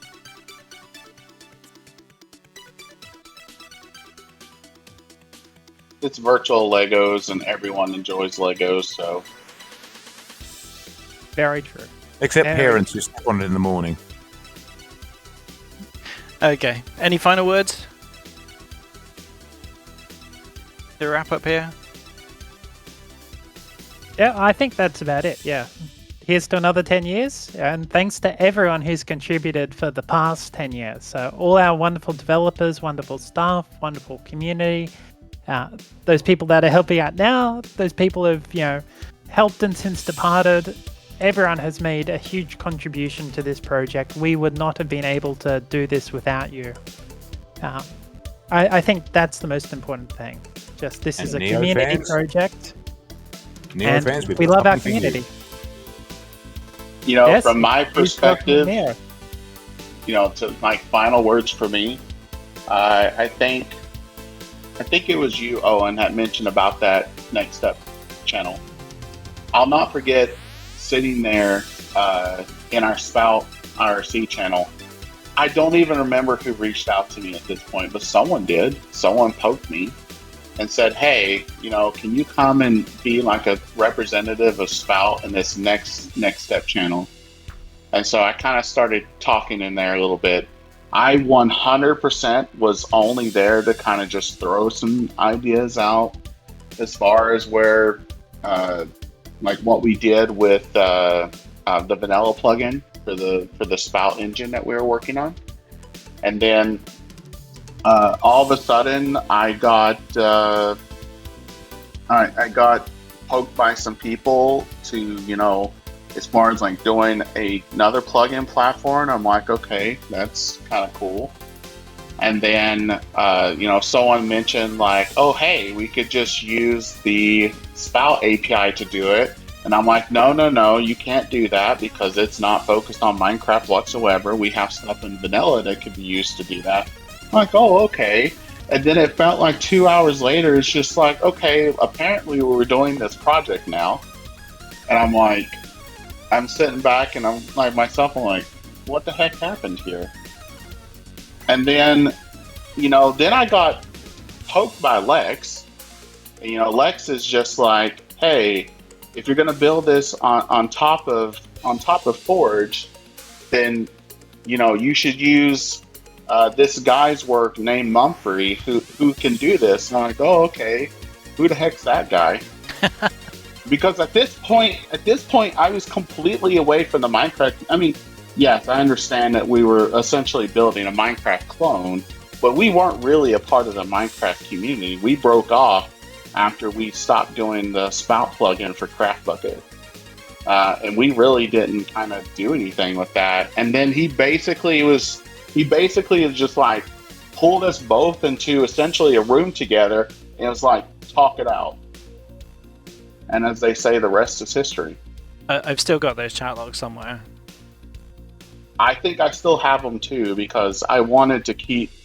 I used to catalog, and I still have it, a lot of historical moments for the project, and I remember having those right there, and it's kind of interesting how, the two of us, for example, kind of came together and really started talking about this, and I think you kind of took the stance of like, okay, this is cool, I guess we'll do the project. I was saying this in our planning meeting for this a while back, that my goal in the Minecraft community has always been to try and make stuff that makes stuff work better together. From the very early days of Lightloader existing, it was collaborating with CPW to make sure that it worked properly with Forge.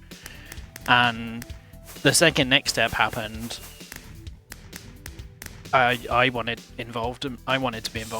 Like, I wanted to try and contribute whatever I could to, because it was an opportunity, right? It was an opportunity to try and actually unify so much that had been kind of all over the place, and I'd like to think that we succeeded.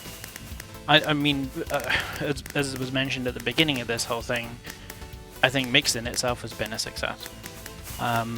Yes. And Sponge's ethos has been and one of the our crowning impact on the successes. community is just that, the idea of just working together and making cool stuff.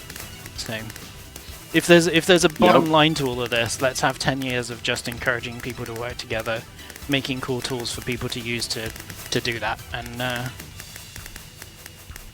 yeah, keep going. Yep, and that's kind of how I saw with Vanilla Gradle as well. And I was like, man, it would be cool to have a Gradle tool chain that really kind of focused on the official mappings. I'm going to try and start this. I fell flat on my face really quick. I think ZML was such a nice person that they didn't want to tell me that I had no idea what I was doing. And so they're just like, they're letting me like sit back and drown myself, which happened very quickly, mind you. And then they're just like, hold on a second, let me do this. And like a few days later, cranked out something. And I'm like, it's so simple and it's so basic. And of course, there's some parallels to Mixin here that it's like, man, why didn't anyone do this already? And it is revolutionary. And I'm always surprised, I'm not surprised anymore to see all the projects that use Mixin. I think the penetration rate at this point with Mixin is damn near 90%. But with Vanilla Gradle, that one always surprises me to see how many people use that one as well too. And every time I see logs that have like that sponge-powered branding in it, obviously that gets people to submit stuff to us that has nothing to do with us, but it equally warms my heart a little bit. It's like, there you go. Yeah. It's like our tools being used by not just us, by everyone. And if we were gone tomorrow, our tools will last way longer than us. And I think there's something to be said for that. I agree. I really agree. And it's funny, I occasionally hear my own or our own doctrine quoted back at us, and it makes me smile, because just the kind of ideas that we put in place of respect other people in the space, and just try and work well with other things, and just don't break things. That's what modding, in my opinion, should be about. And it's really funny to see that. I think if you can contribute to a community and you can move the needle just a little bit, then you've won. And we've definitely moved it a lot. I agree. And I think that's probably the best way to end this on that right there. Thanks, everybody. But yeah, thanks everyone for coming. Everyone. And hopefully we thanks, folks. have this again in another 10 years.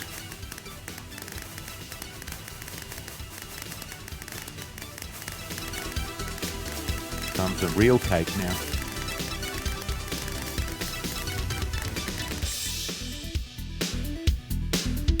Okay, I've ended the stream.